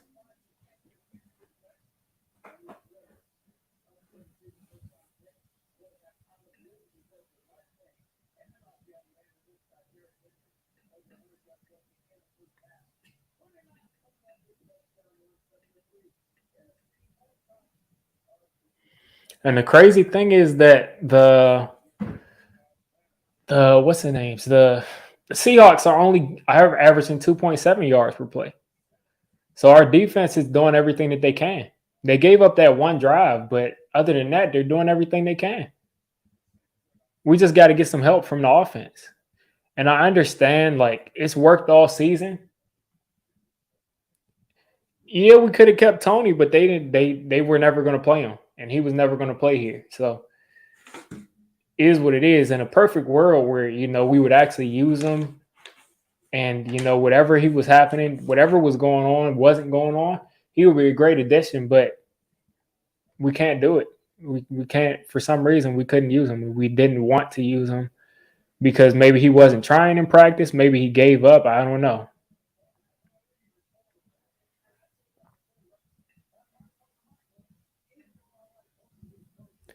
But yeah, like I said, I mean, at the end of these first halves, we've gotten the ball a bunch of times with a minute and 40 something left. And instead of going down and trying to get a field goal, we have decided to basically run out the clock. And I understand what they were doing. They started off with a run play to just pretty much just say, listen, if we don't get many yards here, we're going to, we're just going to go into the half. But if we do get a first down or we get a bunch of yards, we're going to start throwing it. Well, we came out after that first run. We threw it, and we weren't able to forget what happened there, to be honest. But we basically ran out the clock. It's just that simple. Luckily, we had a really nice punt.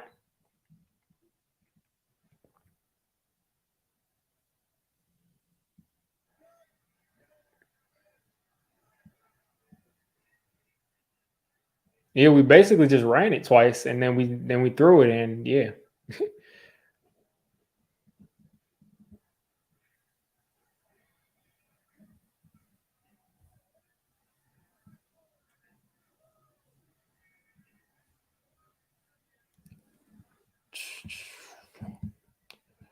Let's see what's going on with these other games.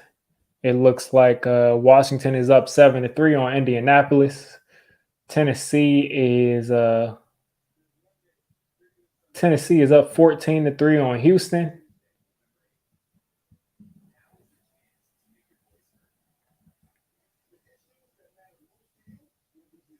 That looks like everything. Those are the three games going on right now. Dallas put up 49 points today. The Eagles, all they had to do was do what they always do in the first half, put up a bunch of points in the first half, and then coast in the second half.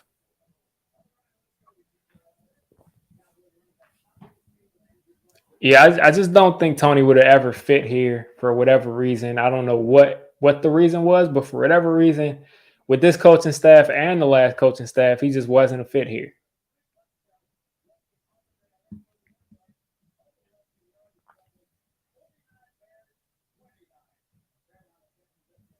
PJ Walker is looking pretty good actually for the Panthers.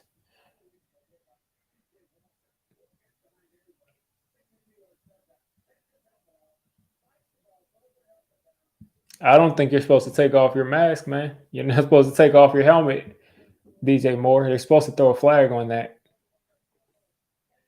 Yeah, I saw that. They scored 49 points today. I think they got a defensive touchdown. Michael Parsons is a shoe in to win this defensive player of the year at this point.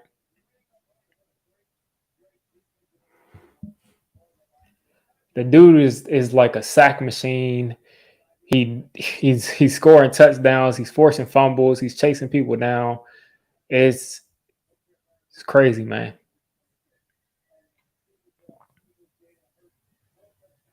Let's see if we got any sacks today. Michael Parsons didn't get any sacks today, but definitely had a big play.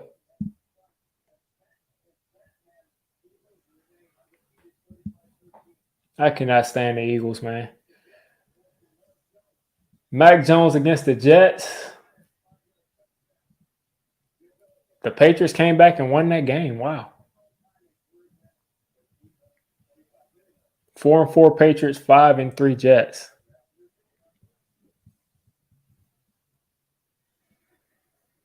Now they're going to commercial.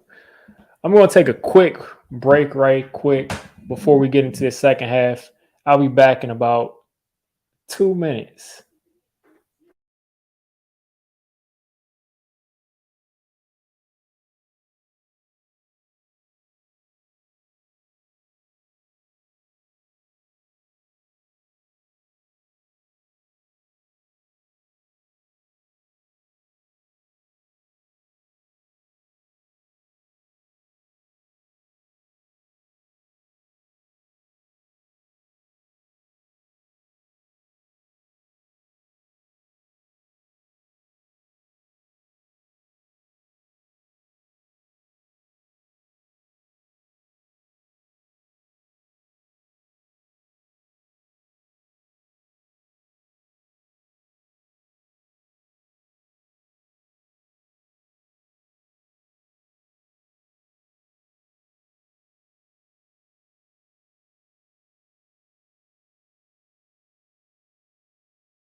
All right, it looks like we're coming out of the halftime show.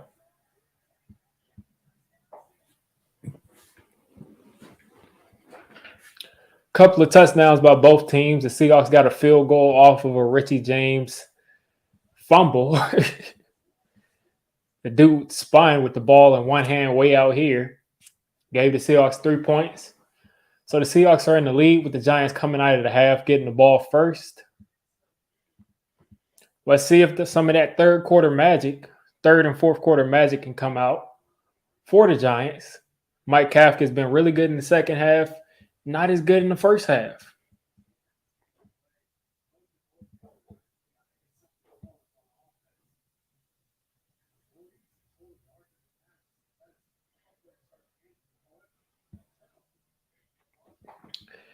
And part of the yards are kind of misleading. We've definitely not, I'm not saying the offense has been productive, but part of it is kind of misleading because we got the ball at the 1 yard, 1 yard line once.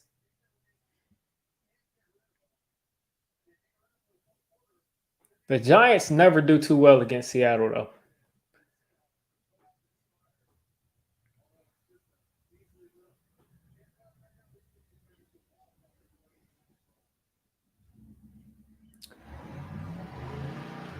And we got somebody outside my window driving some Honda Civic. Wild. All right, so they're going to kick this deep. Brightwell is going to get this at the 3-yard line. He's going to return it.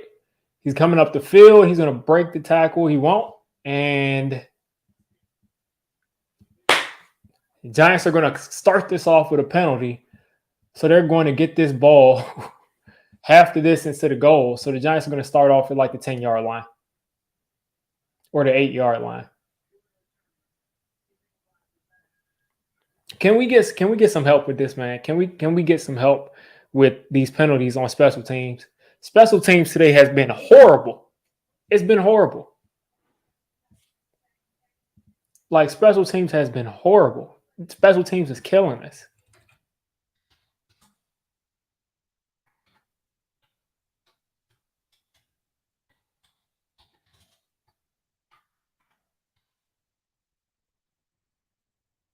Like, it could not have been more horrible than what it is right now. So the Giants are starting off on the 8, handoff to Saquon. Saquon is cutting back. He makes a guy miss. He picks up a yard. Picks up 2. Man, I can tell you, man, this is frustrating. And now I got my green screen.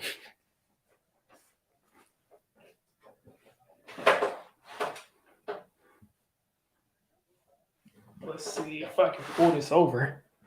All right.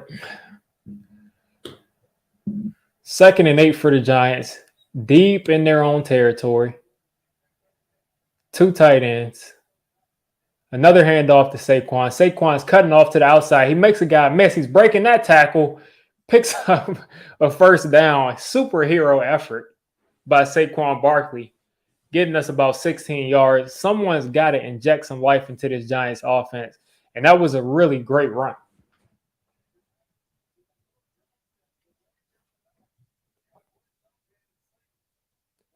Now you got to look at that again, Joe Smo.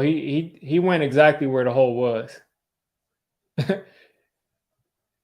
That first hole closed up real quick. He had to go exactly where it went. So the Giants will get the ball at the 25 now. Daniel Jones under center. Matt Breida in the backfield. Toss to Matt Breida. Matt Breida's got some space, and he's going to pick up 2. I've been waiting for Matt Breida to get that one play where he gets the chance to I used to say first down. Yeah. I've been looking for Daniel Jones, or not Daniel Jones, but Matt Breida to make that one play where he just takes off and is gone for like 80 yards. He's got it in him. One of the fastest players in the league. He just has not gotten into. That's a good point, Max. He's literally Daniel Jones. Yeah, as a running back.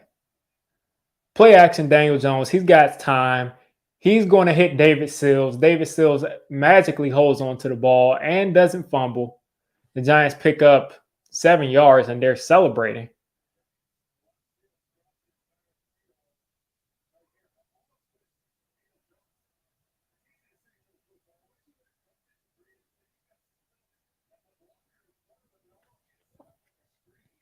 I don't think Breida's been underwhelming. I think he just hasn't gotten that many touches. Most of the time Breida touches the ball, he's getting the first down.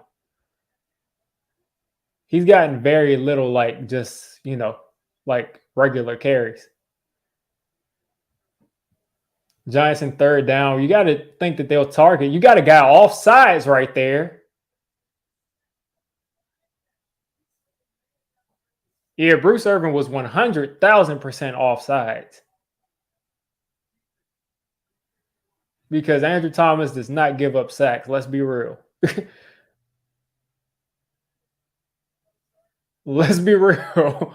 Let's be real. Like, Andrew Thomas does not give up sacks, especially to Bruce Irvin. So the Giants will get a first down.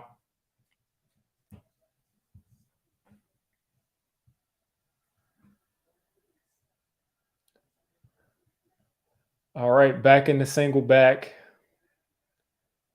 2 tight ends in the game. Sills motions across. This will be another handoff to Saquon. Saquon makes a crazy, ridiculous move and gets 5 yards. Some people might not like that dancing, but he made some nice moves to get the yards that he got right there. Saquon, the way he's seeing the field right now, I think he's feeling it.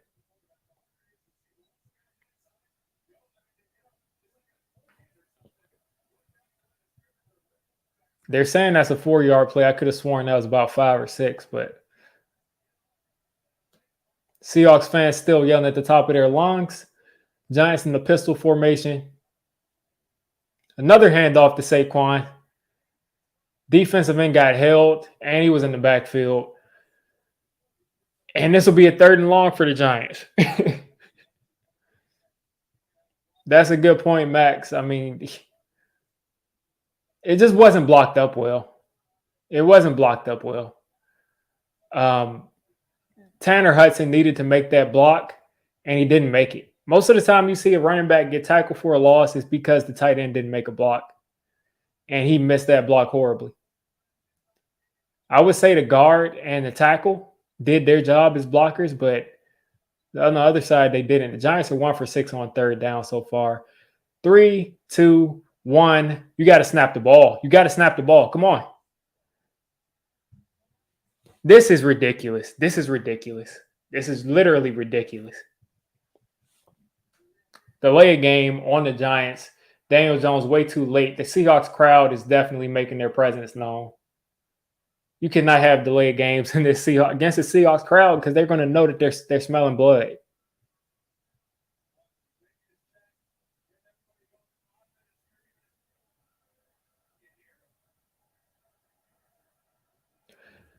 Third and 12 now. The crowd is going crazy. Daniel Jones has 22 yards this game.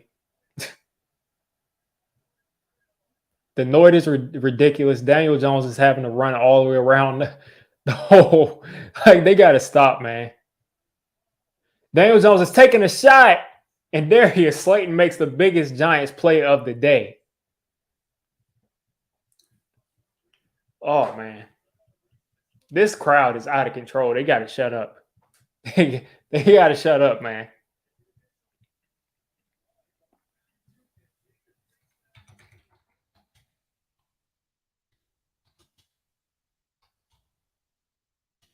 Hand off to Breida. Breida makes a move. Breida's going to get 3.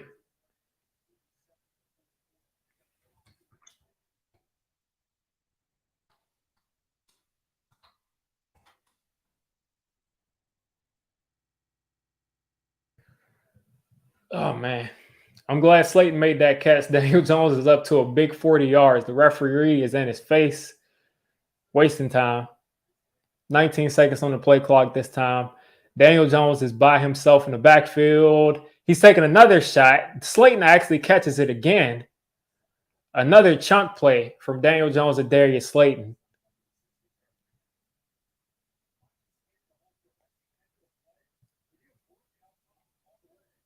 Slayton catches the ball with his hands. Nice catch. He was open. And the Giants are in field goal range already. Daniel Jones up to 56 yards.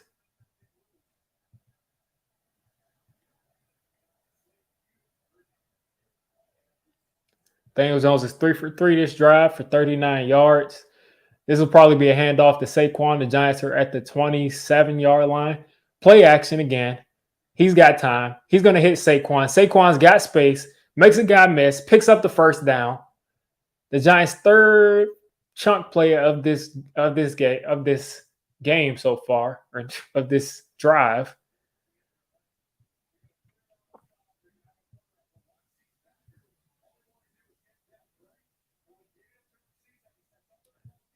Slayton might have been open for a touchdown that play. I couldn't tell what the safeties were doing, though, so don't quote me on it, but it looked like Slayton might have gotten open.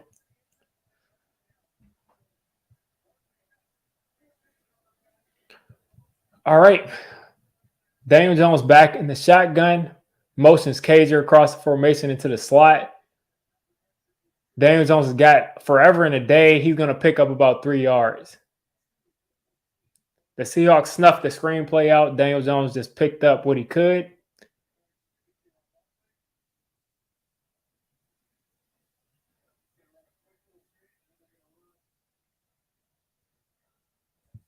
So Saquon ran the screen. Cager runs. I would have thrown that ball to Saquon. I'm sorry. I think you got to throw that to Saquon. 83 is Lawrence Cager. 2nd and 8 for the Giants. Back in the shotgun. 2 wide receivers left. Handoff to Saquon. Actually, no. And Daniel Jones with a late hit on him. No one throws a flag. 3rd and 7 here. That dude targeted Daniel Jones's head like 1,000%.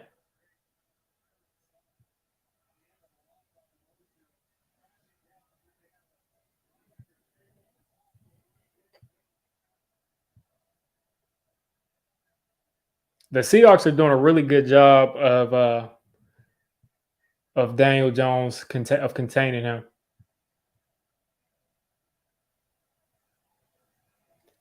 3rd and 7. Daniel Jones is got some time and another drop. Wouldn't have been for a first down anyway.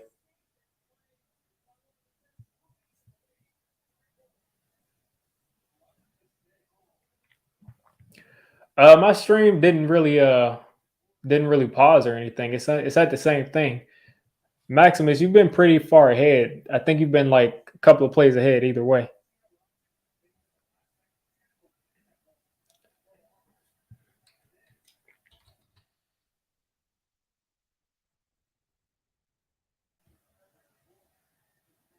And Giants are going to kick the field goal. It's good. They'll tie up this game. Let's see if I can see where the actual game is at to see how far behind I am.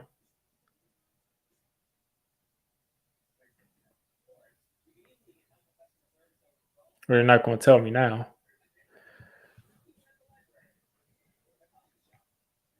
Yeah, he wouldn't have made that. He wouldn't have made that play, Joe Smo. He wouldn't have made that play, even if he would have caught it.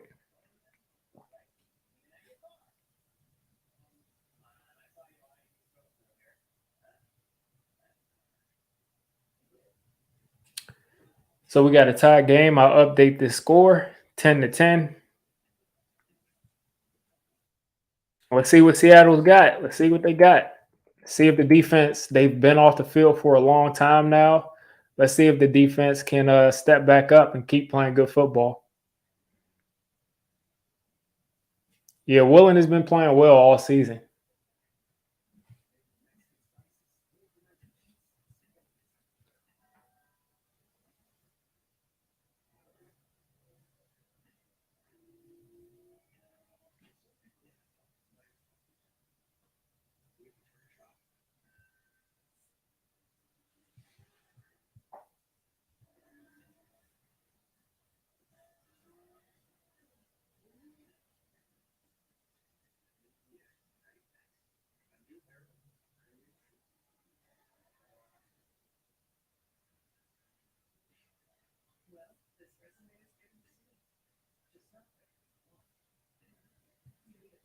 You said Hudson was open on the end zone on that first down by Saquon. I didn't see it, but probably.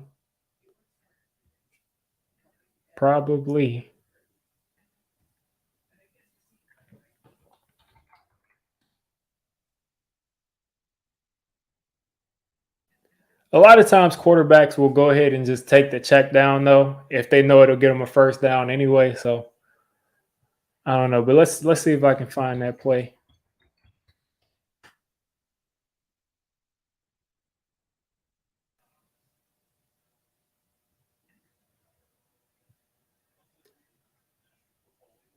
DJ's hand is bleeding again. They're gonna keep on zooming on in on this dude's hand.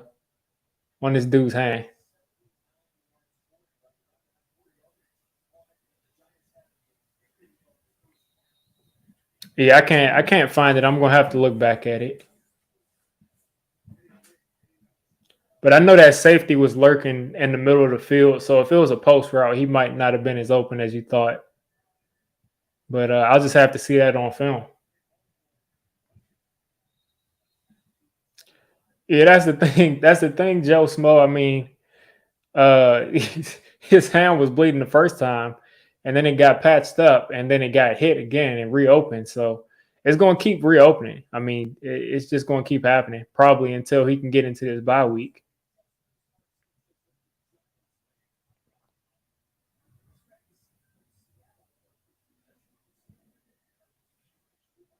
Darius Slayton has hit 200 yards receiving for the season. So Geno Smith in the huddle for the Seahawks. Adoree Jackson following Tyler Lockett. 1st and 10 at the 25 for the Seahawks. Back in the pistol formation. They're handing this off to Kenneth Walker, who falls down. He's got to be angry because he was gone. He had a lot of space. He had a lot of space. Beautiful cutback. And if I couldn't tell who that was, but if they didn't make that play, he's gone. So they're handing it back to Walker, and this time he's going to pick up a 1st down.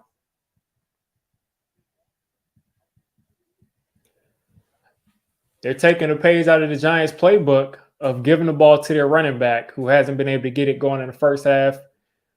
And Kenneth Walker will come out of the game after 2 runs. Metcalf out of the game.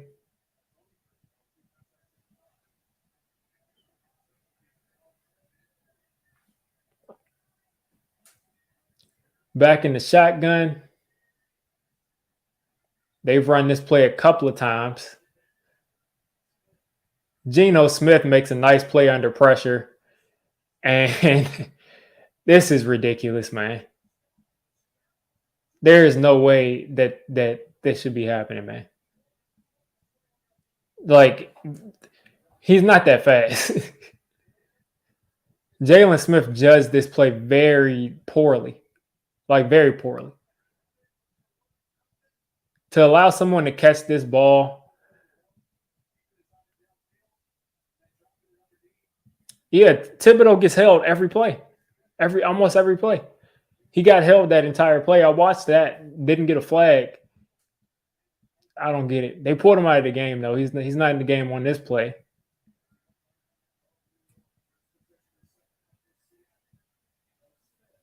Another wide open guy underneath.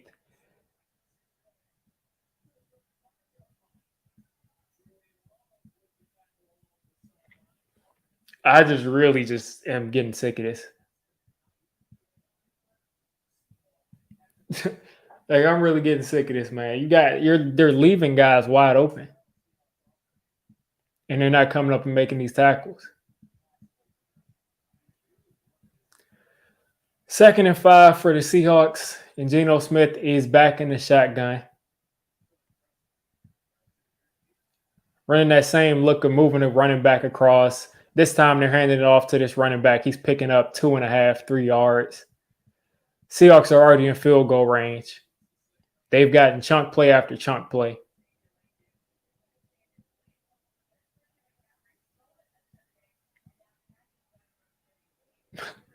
Meanwhile, Christian McCaffrey catching a touchdown, throwing for a touchdown for the 49ers. 3rd and 3 for the Seahawks. You got to know if they don't get this, they'll probably go for it on 4th down.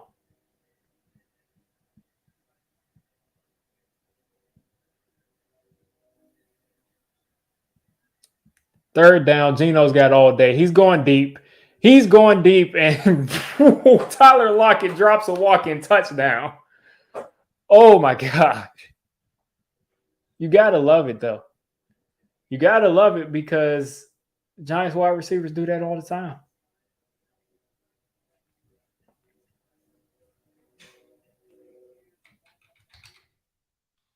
Tyler Lockett dropped a walk-in.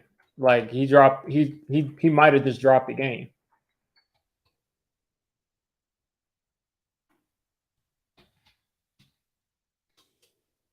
This will be a 51-yard kick from Jason Myers. And it's right down the middle. Right down the middle.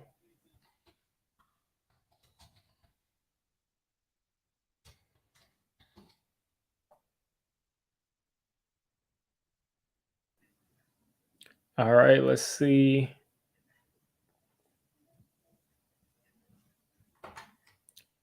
That'll make it 13-10 for the Seahawks.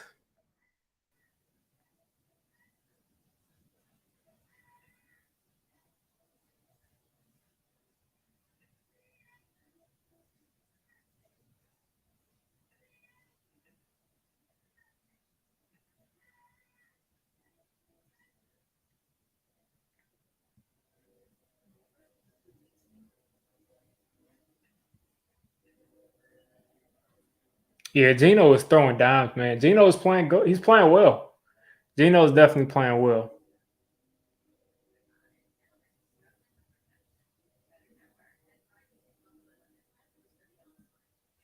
The Giants have just got to stop having issues on special teams and stop having these horrible penalties that are hurting them.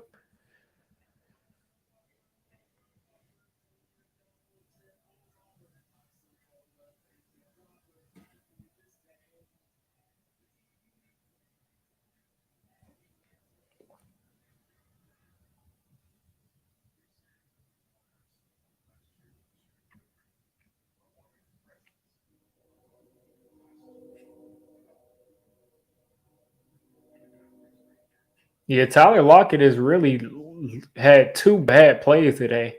That fumble in their own inside their own 2 yard line, and and then dropping that walk-in touchdown. That's a 10-point swing from Tyler Lockett.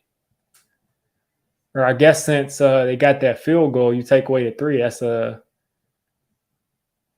7-point swing, and then we gave him 3. So listen, I'm not going to do all that math, but Lockett by himself has left 7 on the board. Has given us 3 points and not given his team 4 points because they got a field goal out of it.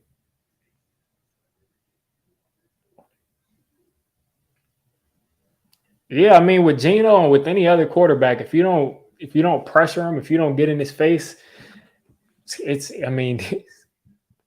it's not going to be effective. But I need them to start calling these holds on Kayvon Thibodeau because this is getting out of hand. They're kicking it short again because this has worked all game for them. Brightwell is taking this out. Brightwell is up the middle and he gets rocked. Brightwell got absolutely destroyed, but he brought it past the 25. The Giants will start at like the 23.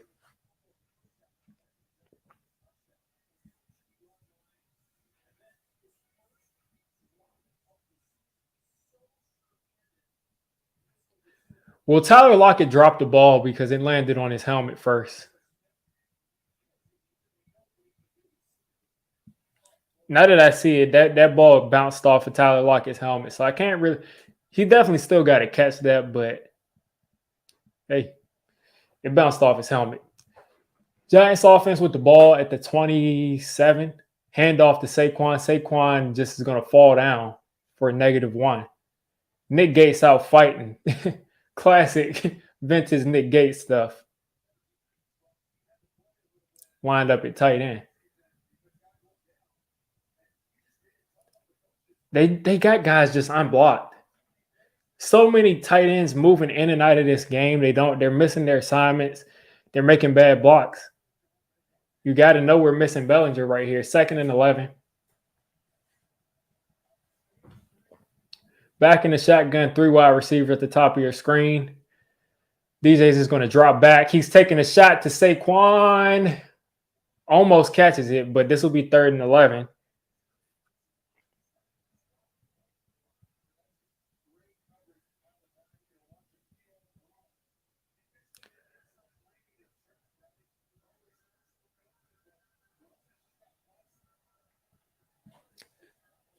Oh, man. Okay. 3rd and 11. I mean, just like the quickness of how quickly we are sitting here going on 3 and outs is crazy. Anyway, we haven't gone 3 and out yet. It's 3rd and 11. Wan'Dale Robinson is in the slot. I wish we could use him some more. Still in the shotgun, decent protection. He's able to step. He's firing. And Darius Slayton has got the ball. He's making a guy miss, and he's going to run out of bounds. Slayton has been a monster here and some crucial moments for us. Wow.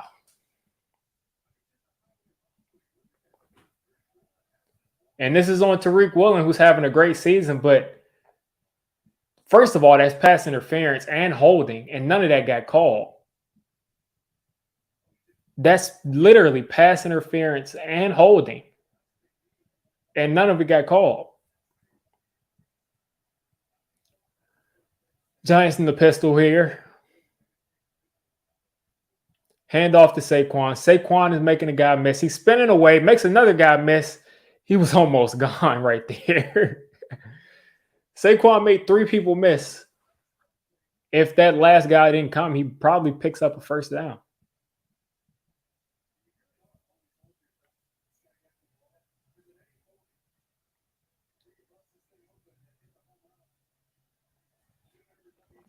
Second and 8 here for the Giants.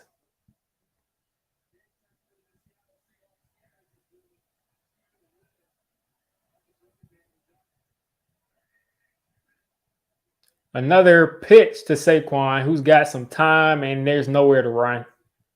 Nowhere to run. This will make it 3rd and 9.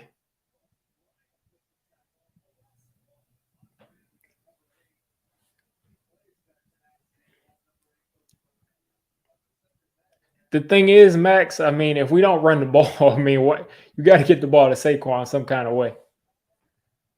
I understand your point, but 3rd and 9. And they're going to go on commercial break here. This will be the end of the 3rd quarter.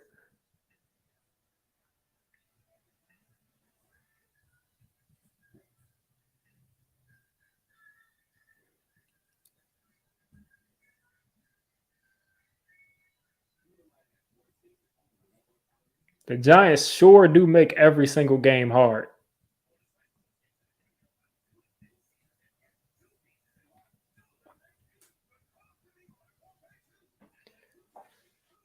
Oh, man. Okay. So the Giants are going to get this out of the 3rd quarter and the beginning of the 4th quarter with the ball right outside of the 30-yard line. This is a big play. We could definitely kick this and tie the game up, but we got to get this play here.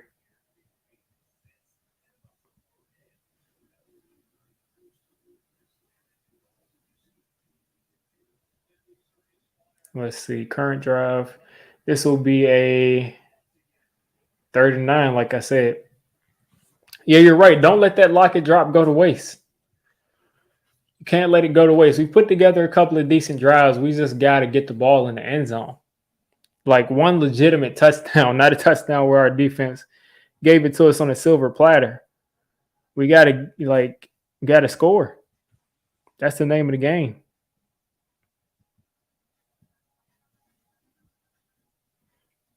It's just literally ridiculous. Like the talent that we're putting out on the field on offense, besides Andrew Thomas, Saquon Barkley, and maybe Wan'Dale Robinson, who hasn't really been a factor.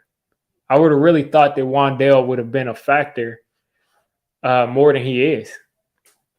But Slayton is at least doing something.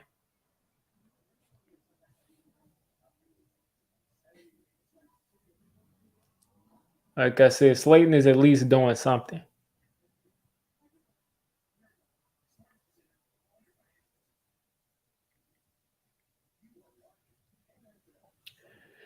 Meanwhile, San Francisco's up. San Francisco's up 17-14. Washington trailing 9-7. All right.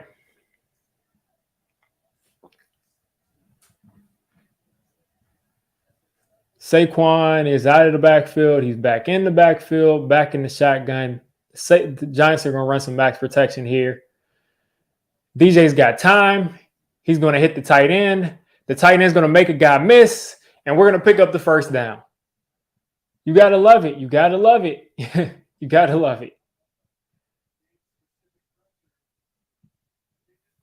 Nice play by Tanner Hudson right there, or Chris Myrick, I think that is, to pick up that first down. Beautiful protection by the Giants offensive line. I mean, the Giants' offensive line today has played really well.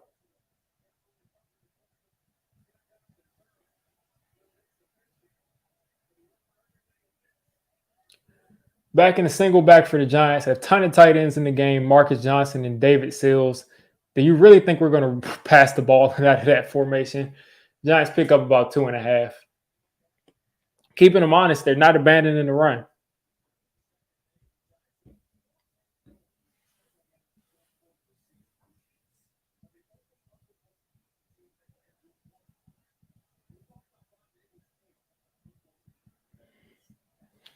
All right, 2nd and 8 here.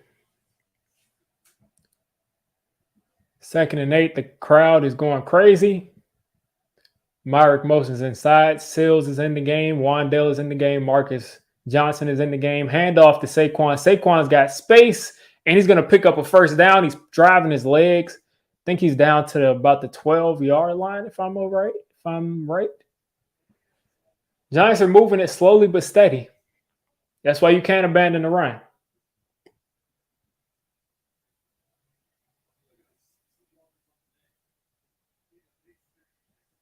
Saquon getting those yards, like I said, slowly but steady. 18 carries for 60 yards. Not the best yards per carry, but he's making his impact in spots. 29-yard line for the Giants. Pitch.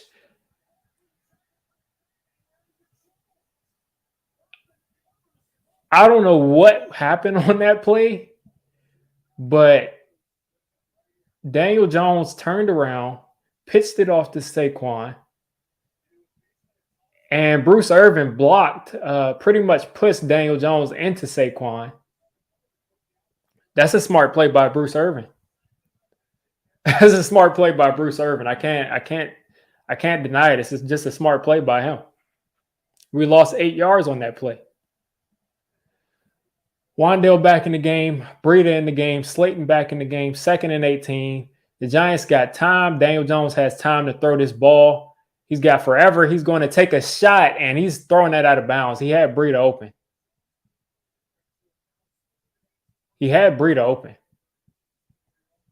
But that's a tough throw to make going left. He's just not that guy to make that throw going left down the field. He could have stopped and set his feet, though. He had a bunch of space. Slayton coming out of the game. Richie James coming in the game. 3rd and 18.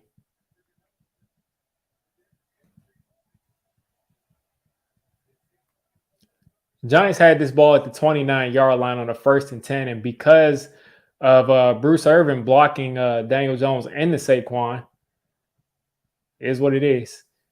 Screenplay, Breida, open field, is not going to be able to do much. He's not a shifty back in the open field. You probably wouldn't throw that screen to Saquon. But this makes this field goal a little bit easier for Graham Gano. Had a bunch of hope that we would score a touchdown after that Saquon first down run, but one bad play ruined that drive. 4th and 8, field goal attempt from 45 yards out. Graham Gano's kicking it. It is right down the middle. And the Giants tied this ball game up 13-13. You definitely didn't want to go down 20-13, 20-10. So they keep it tied. Keeping it tied.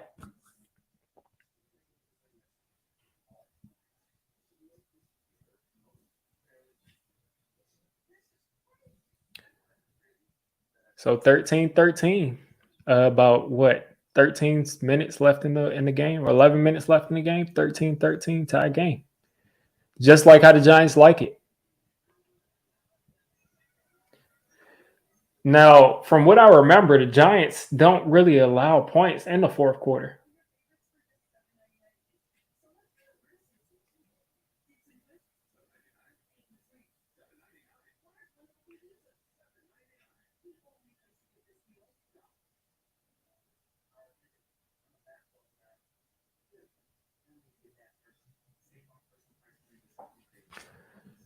Shout out to Darius Slayton today, man. The dude has stepped up for the quarterback today.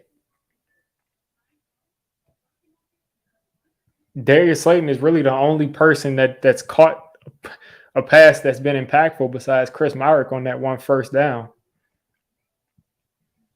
5 catches for 66 yards on 5 targets. 100% catch rate today. Cager had that one target, probably had a chance to catch it, but ball was too far.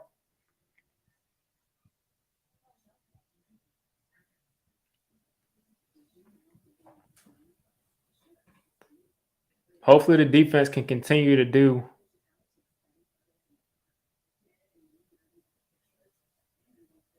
Said, why would I say that? I'm not sure what you mean what I said, but not sure. But like I said, hopefully the defense can continue to hold people scoreless in these fourth quarters. If I look at box scores of week 6, see what the Giants did week 6.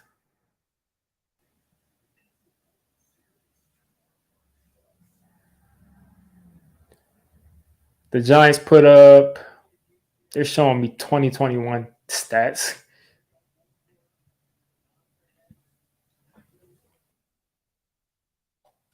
I know we didn't give up any points in the fourth quarter last week. We outscored the Ravens 14-7 2 weeks ago. So let's keep that fourth quarter magic going. Oh, you're saying don't jinx them? Hey, if I did, it's too late. But we're going to tighten up right here. Christian McCaffrey is going crazy. This dude Christian McCaffrey is going off. A passing touchdown, a receiving touchdown, and a rushing touchdown, all in the same game.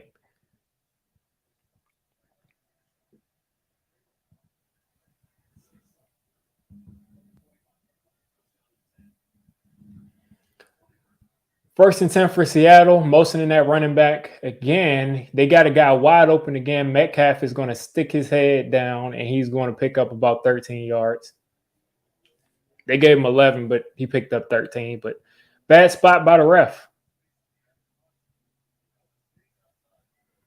This Giants defense is just playing way too far off for Seattle's receivers, and they're just giving up 8 yards, 7 yards, 8 yards, 12 yards, 13 yards. You got to get down on them. You got to press them. You might not have to press them, but you can't just play so far off to where they're getting easy catches. Another easy completion, and Marquise Goodwin is just throwing around Adoree Jackson on that stiff arm and gets about 6 or 7 yards. Marquise Goodwin is deceptively strong. He's a short person, but he's a strong person.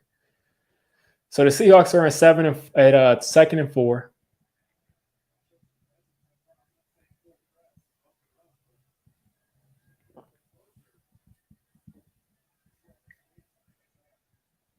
They're finally coming up to press these guys. Geno's running some, oh my God, razzle dazzle. Tyler Lockett makes a guy miss, man. Like you know what's coming. You know what's coming. They're leaking out they're attacking the cover. They're attacking where the cover 2 will be covering.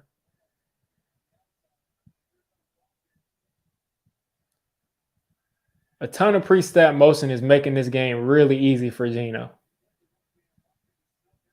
He's got guys like wide open. A lot of these throws I could have made, and this isn't demeaning Geno Smith. A lot of these throws I just could have made. Another wide open catch. Seahawks moving down very easily. Very, very easily.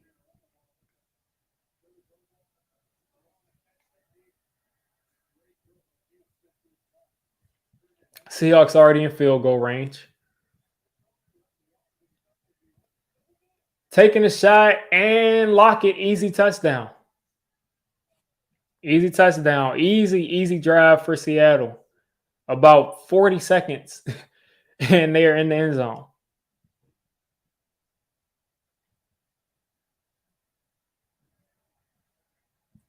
That was about 40 seconds. And I don't know if this Giants offense today has has a touchdown in them or another long drive for a touchdown. Unless they can make a play, it's going to be really difficult for us to put 7 on the board today. Against this crowd today is definitely a factor because the Giants have not played. They have barely played on the road. They've barely played on the road this year. And when we have, I mean, we played. We technically were a road game against the Packers, but that was a neutral field. And then last week against the Jaguars, it was basically a Giants game.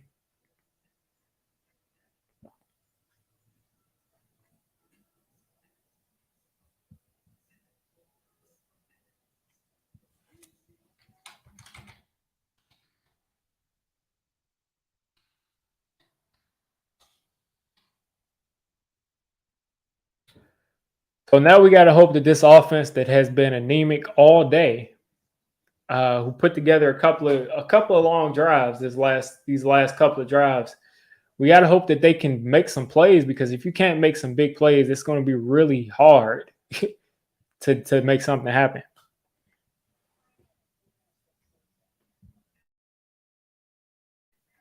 Yeah, their wide receivers they're probably the best wide receivers we faced this year. When, besides like CeeDee Lamb. Yeah, he got smoked the whole drive, but at the same time, I mean, got to change something up, Wink.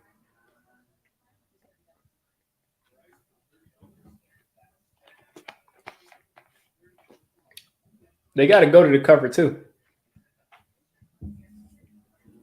I couldn't tell what defense they were in on that touchdown throw. They might have gone to cover two and he found the gap there, but as far as before, they got to just play some cover two because they're attacking. They're attacking that zone. They're attacking that spot on the field where cover two will be covering. What wide receiver would I want the most? I have no idea. I don't know a wide receiver that's available that I think could really change this offense. Maybe DJ Moore could change this offense. Maybe Jerry Jeudy. I think your best shot would be DJ Moore, but I don't think they're going to get any.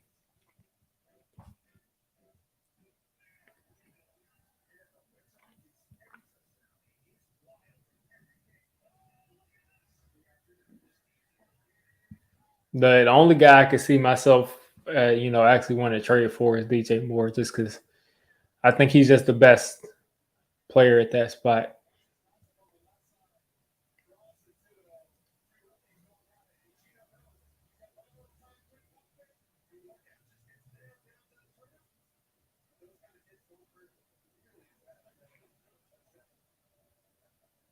Easy touchdown, man.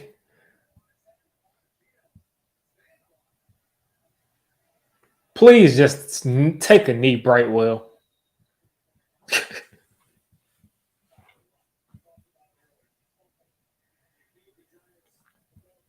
A healthy Shepard is enough. We cannot depend on Sterling Shepard is not a top 10 wide receiver.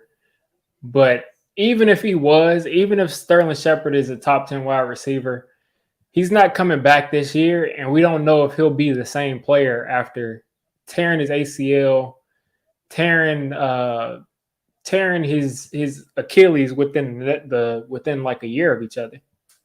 So I can't really depend on him. I mean, even if he was that guy, you can't really depend on him. Jones makes a guy miss, and Sills is out of bounds.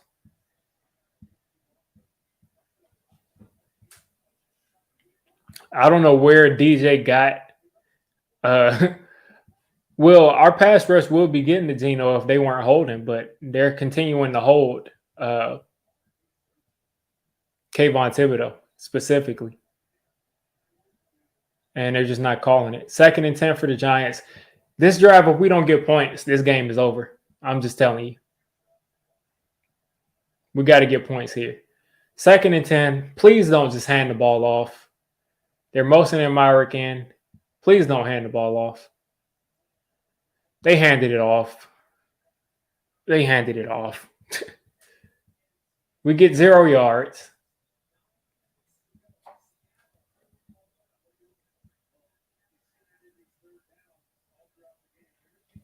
I have never seen like, well, I have. I have seen an offense much more anemic,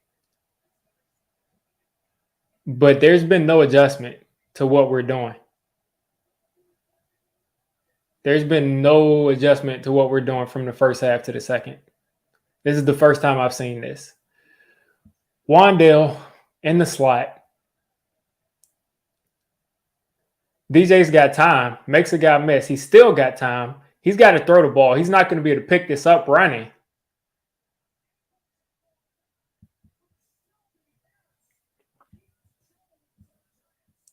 Daniel Jones goes down about 3 yards short.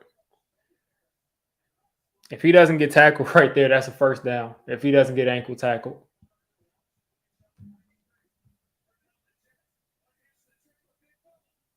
Man, that's game.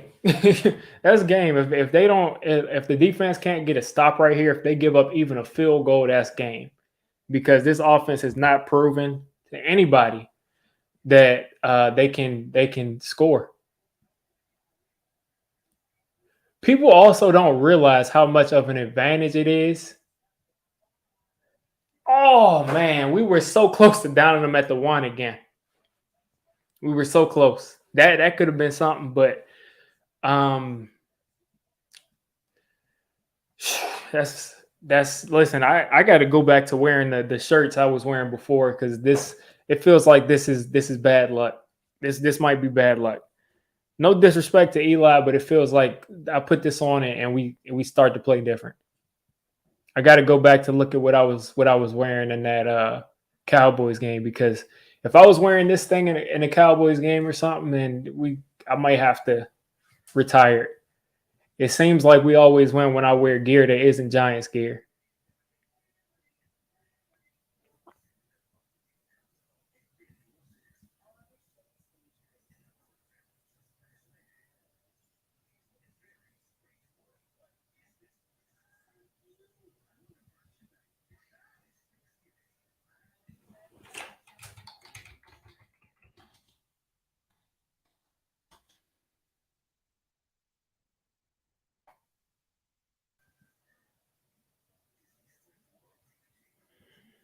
If the defense doesn't make a big play right here, the game's over.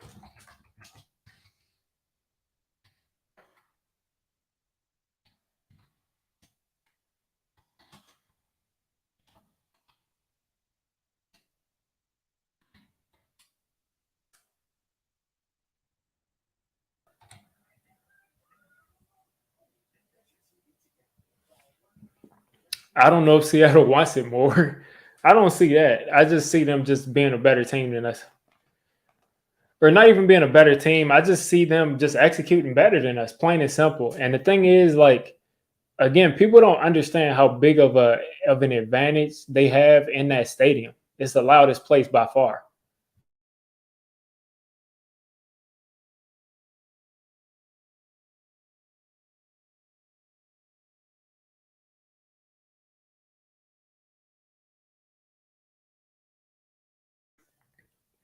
But I mean, how long do we expect to be able to go out there?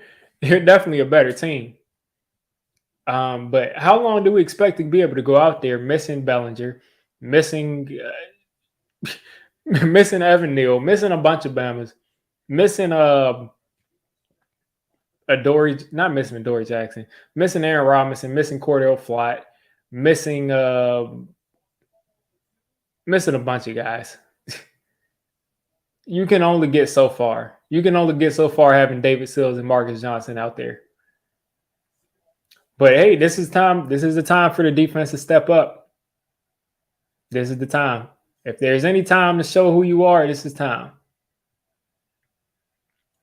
Pre-snap motion handoff to Kenneth Walker. Kenneth Walker's going to try to wrap this up. Nice tackle for a loss on first down from the Giants defense.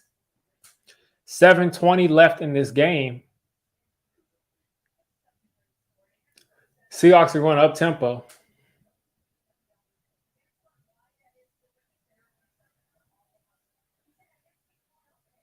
Jalen Smith is one-on-one with the running back at the bottom of your screen. Geno's got all day to throw it. Geno's going to take off. He's going to slide. And this will make a quick third down and about 6.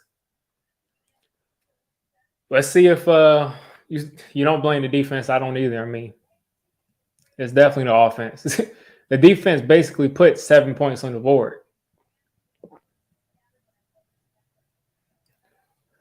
3rd and 6 right here. We need the defense to step up. We got to get off the field right here. The Seahawks are spreading the Giants out completely, taking all the linebackers out from the middle of the field.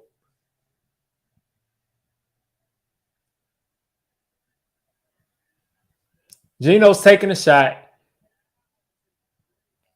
and they're going to have to kick it off to us. They're going to have to punt it. So for now, the Giants have avoided the end of the game. So let's see what the offense can do when they get this ball back.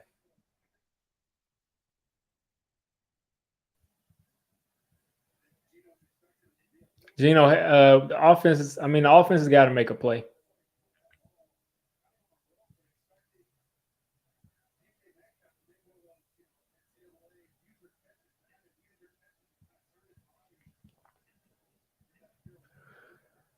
All right.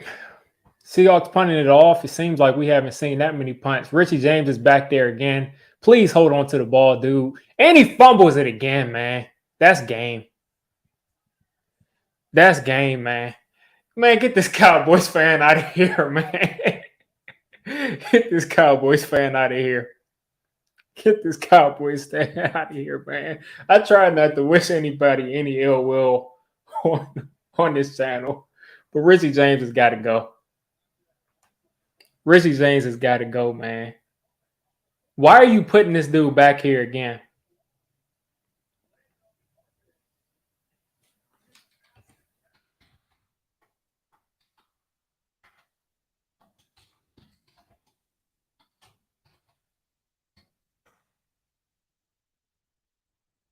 Yeah, I can't stand that. I can't. He just lost us the game.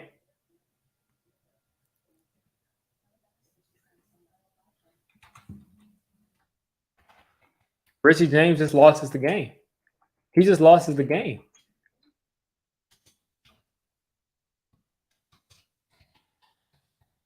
He just lost us the game.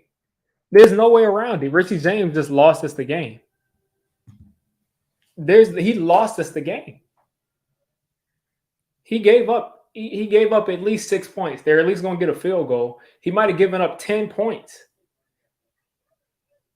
Like, there's no way that this dude should be back there after he keeps on fumbling the ball. Why do you keep putting him back there? Why? Why do you keep putting him back there? Why do you keep putting that dude back there?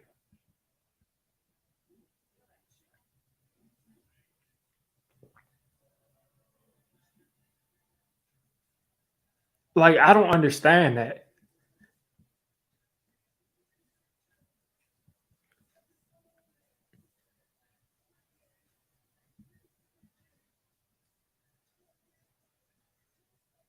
I don't understand how you can put that dude out there, man. I don't understand how you can put that dude out there. Like, he literally just lost us a game.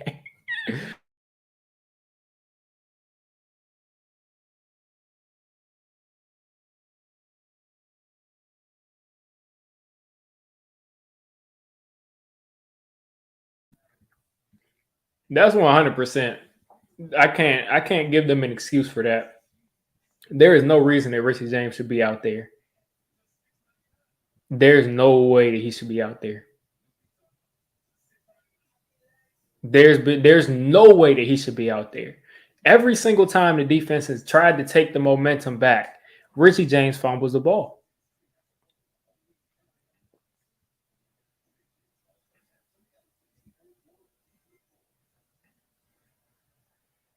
And now he's on the cart, man.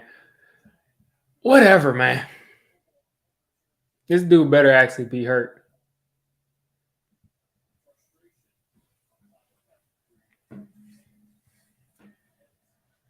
That's game.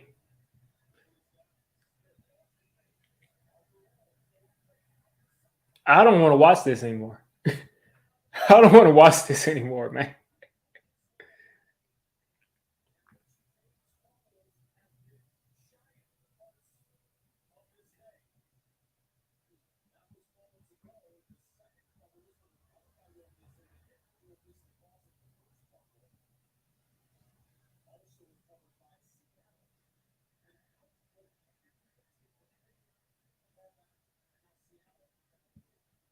He just lost us the game. He literally just lost us the game. And now Geno Smith is bouncing outside like he's Adrian Peterson. Okay, that's Kenneth Walker. Whatever.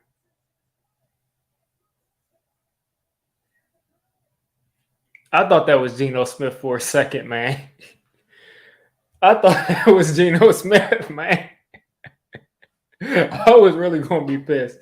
Listen, I know the game was over either way, but if Geno Smith would have done that to us, I would have lost my lunch.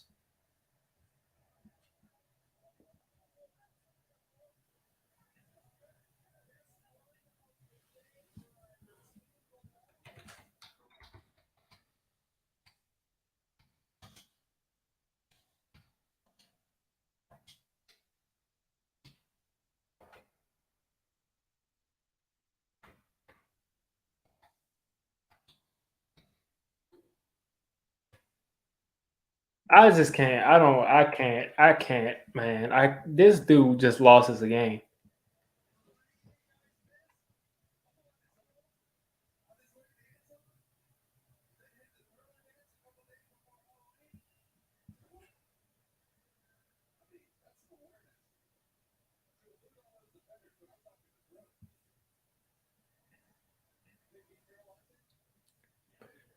This was the Giants' real first road test, and they failed it.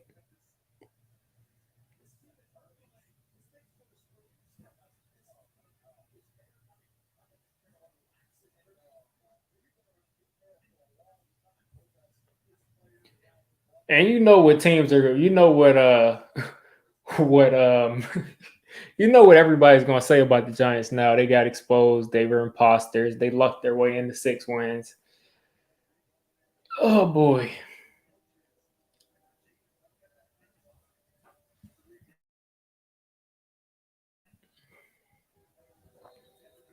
Listen, if they're battle tested, then the game's not completely over. They got to go down the field and they got to score 2 touchdowns. But Richie James really just killed all the momentum.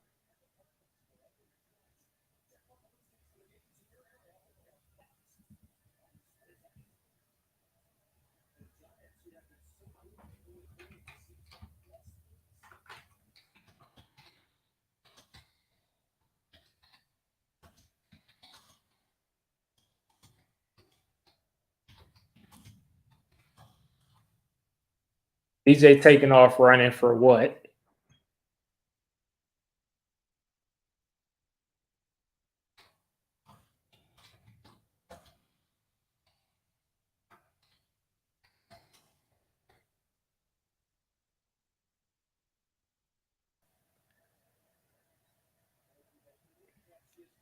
DJ hits the tight end, and now they're just basically playing prevent. That's what I'm saying, man. Like they could not wait. They could not wait. They could not wait, man. They could not wait for the Giants to finally lose a game.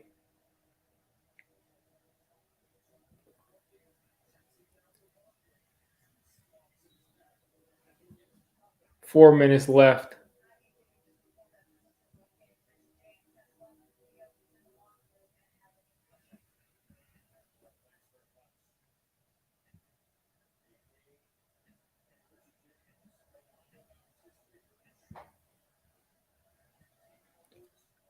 Like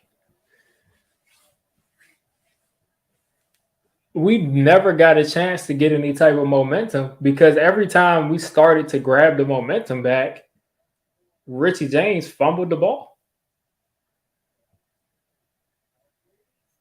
And now we got another drop from Saquon.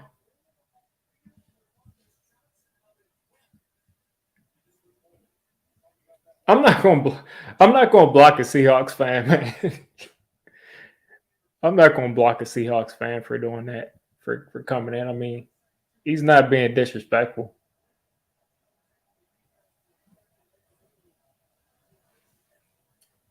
I'm sure Shep would have caught that, but he's not in the game, man. The dude's done for the season. It is his fault. It is his fault. Get out of my chat. It is his fault. He's got to hold on to the ball. Tanner Hudson getting his garbage time yards. Are you kidding me, man? Are you kidding me? He did not fight. It's not about fighting hard. I can get in the game and fight hard. You got to hold people accountable. I didn't say go attack the dude's family or do something to him in real life. But he can't just go out there and fumble 2 times in the clutch. Like, we're not going to just not hold people accountable because they fought hard. You think? I mean, you think Evan Ingram wasn't fighting hard?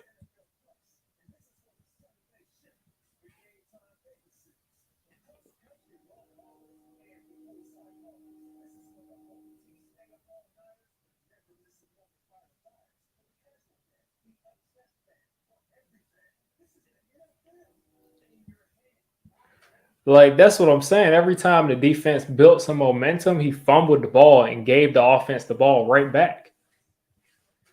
And then when he wasn't fumbling the ball, the special teams in general just let us down. Like, the special teams in general just let us down multiple times. When he didn't fumble and he actually had a decent return, Nick Pinnock blocked the dude in the back. And instead of us getting the ball at the Seahawks like 46-yard line, we get the ball at our own 25 or 20.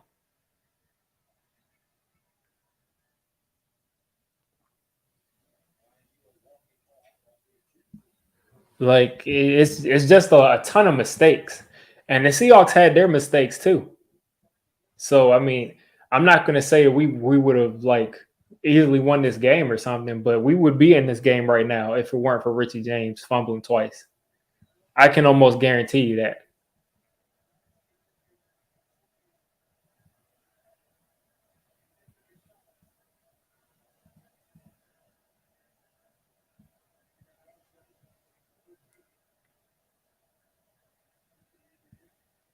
Wandale across the middle, breaking the tackle.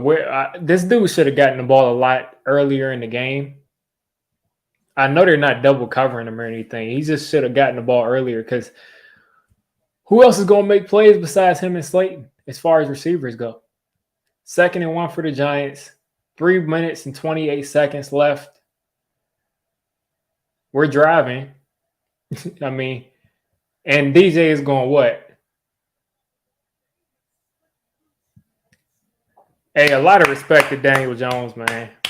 A lot of respect to Daniel Jones because he Jeff Hostetler. He Jeff Hostetler that because there's no way he shouldn't have fumbled. There is no way he shouldn't have fumbled. There's no way that dude shouldn't have fumbled. Oh, he did fumble.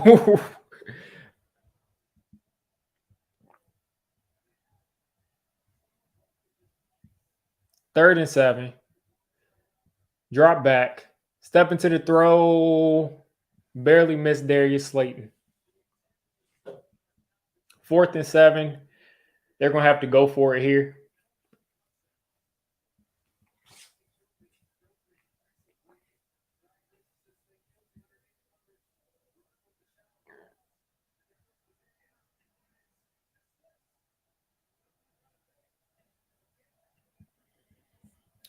Fourth and 7. This one is for all the marbles. We may get the ball back one more time for some super garbage time.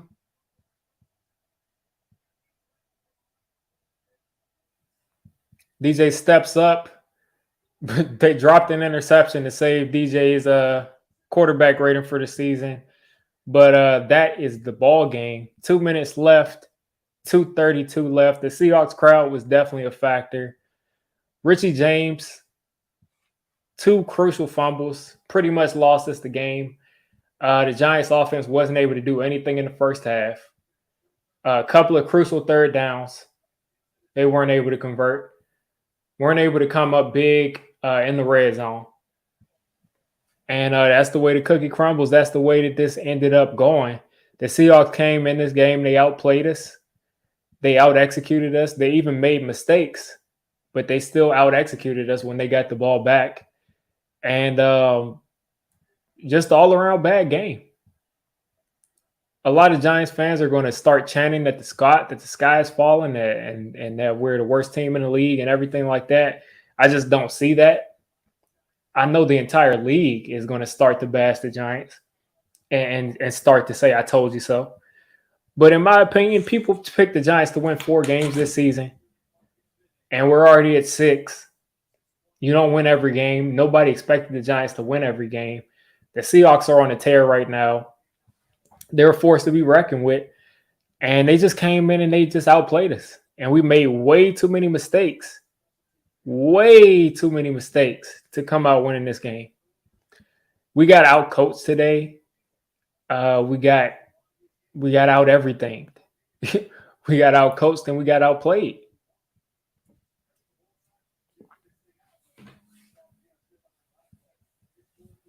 We got outplayed, man. But like I said, look at our record, 6-1 right now. We're gonna fall to 6-2. But look, if I told you that the Giants were 6-2 before the season, 8 games in the season, what would you say? Because I think you will be happy. So we're gonna go into this bye week. Hopefully, we can get Evan Neal back. We can get some of these guys back. Hopefully, we can trade for a wide receiver because this is kind of ridiculous.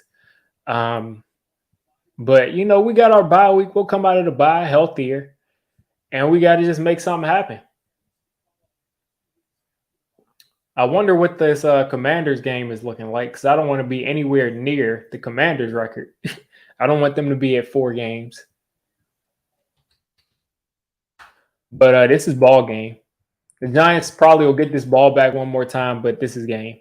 Anything they do after this is null and void.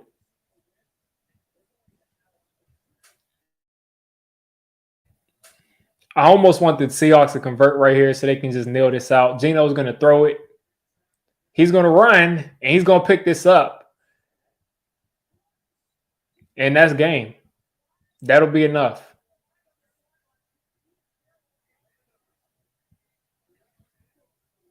And they throw a flag. I don't know what for.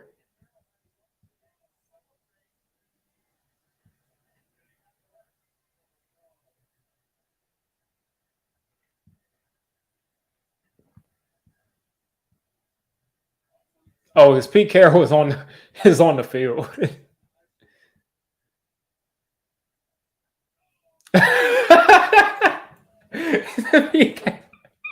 Pete Carroll got hit the ref, and he was like, "Oh no, oh man."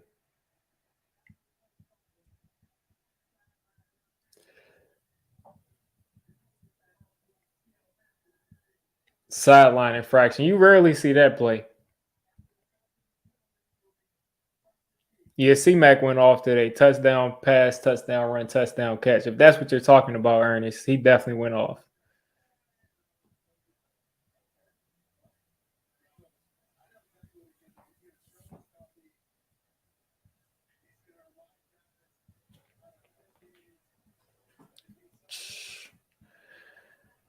Oh boy. They still got a 1st and 10, but I guess they had to stop the clock because of that turnover. He called him the Mariner. Yeah, man, I'm over it, man. We're 6-2. I'll take it for now. We're in 3rd place now, but listen, we're doing the most that we can with what we have. I mean, Marcus Johnson and David Sills out there for a lot of plays is just it's ridiculous. There's only so much you can do.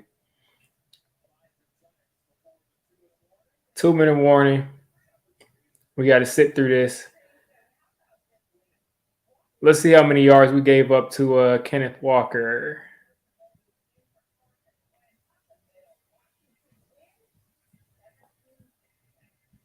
Let's see. I just want to see how many yards he ended up having because I thought for the most part we contained him. I don't see him on here. But I thought for the most part we contained Kenneth Walker. He just had that run pretty much that just iced the game after that fumble. But other than that, I felt like we did a decent job, which is better than what I thought. Yeah, 16 for 52. So that's something I can take away. I can leave feeling all right with. Yeah, we're fundamentally sound. We need some more talent 100%. We need a guy that can be consistent, that can open up things for Wandale and can open up more things for Darius Slayton. I don't know if we'll get that this year, but we need some more talent. And we can't make mistakes. We know that. We cannot make mistakes. We can't make multiple mistakes in the game and expect to win. We can't. We're just not talented enough on offense right now.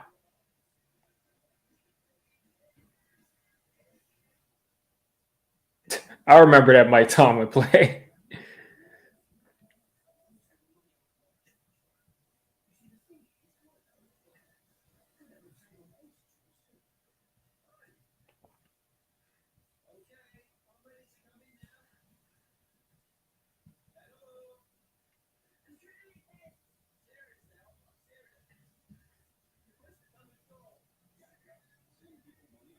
Yeah, this is a game, and listen. This isn't me saying that the Seahawks didn't come out and win this game because they 100% did, but this is definitely a game that the Giants really made easy on their opponent. They really made it easy because yeah, Galladay is definitely going to be back. Whether he plays or not or makes an impact, that's one thing. But if Richie James is spinning and he's holding the ball out here, I mean, he's going to fumble the ball. And then he's fumbling again. I mean, listen, it's you can't have that on this team. The best teams in the league, if they have two punt return fumbles, they're not doing too well. They're not going to win most games. So it hurt us. Our offense had one of their worst games of the season. So, it's just going to be a game that we look back and say, if we would have done this, we could have won the game, but we didn't. You could say the same thing about the Baltimore game. We shouldn't have won that game. Without Lamar Jackson completely falling apart, throwing that interception and fumbling, I mean, we don't win that game. So listen, I'm perfectly happy going into the bye at 6-2 because if you asked me to predict our record, I would have had it at 4 wins max.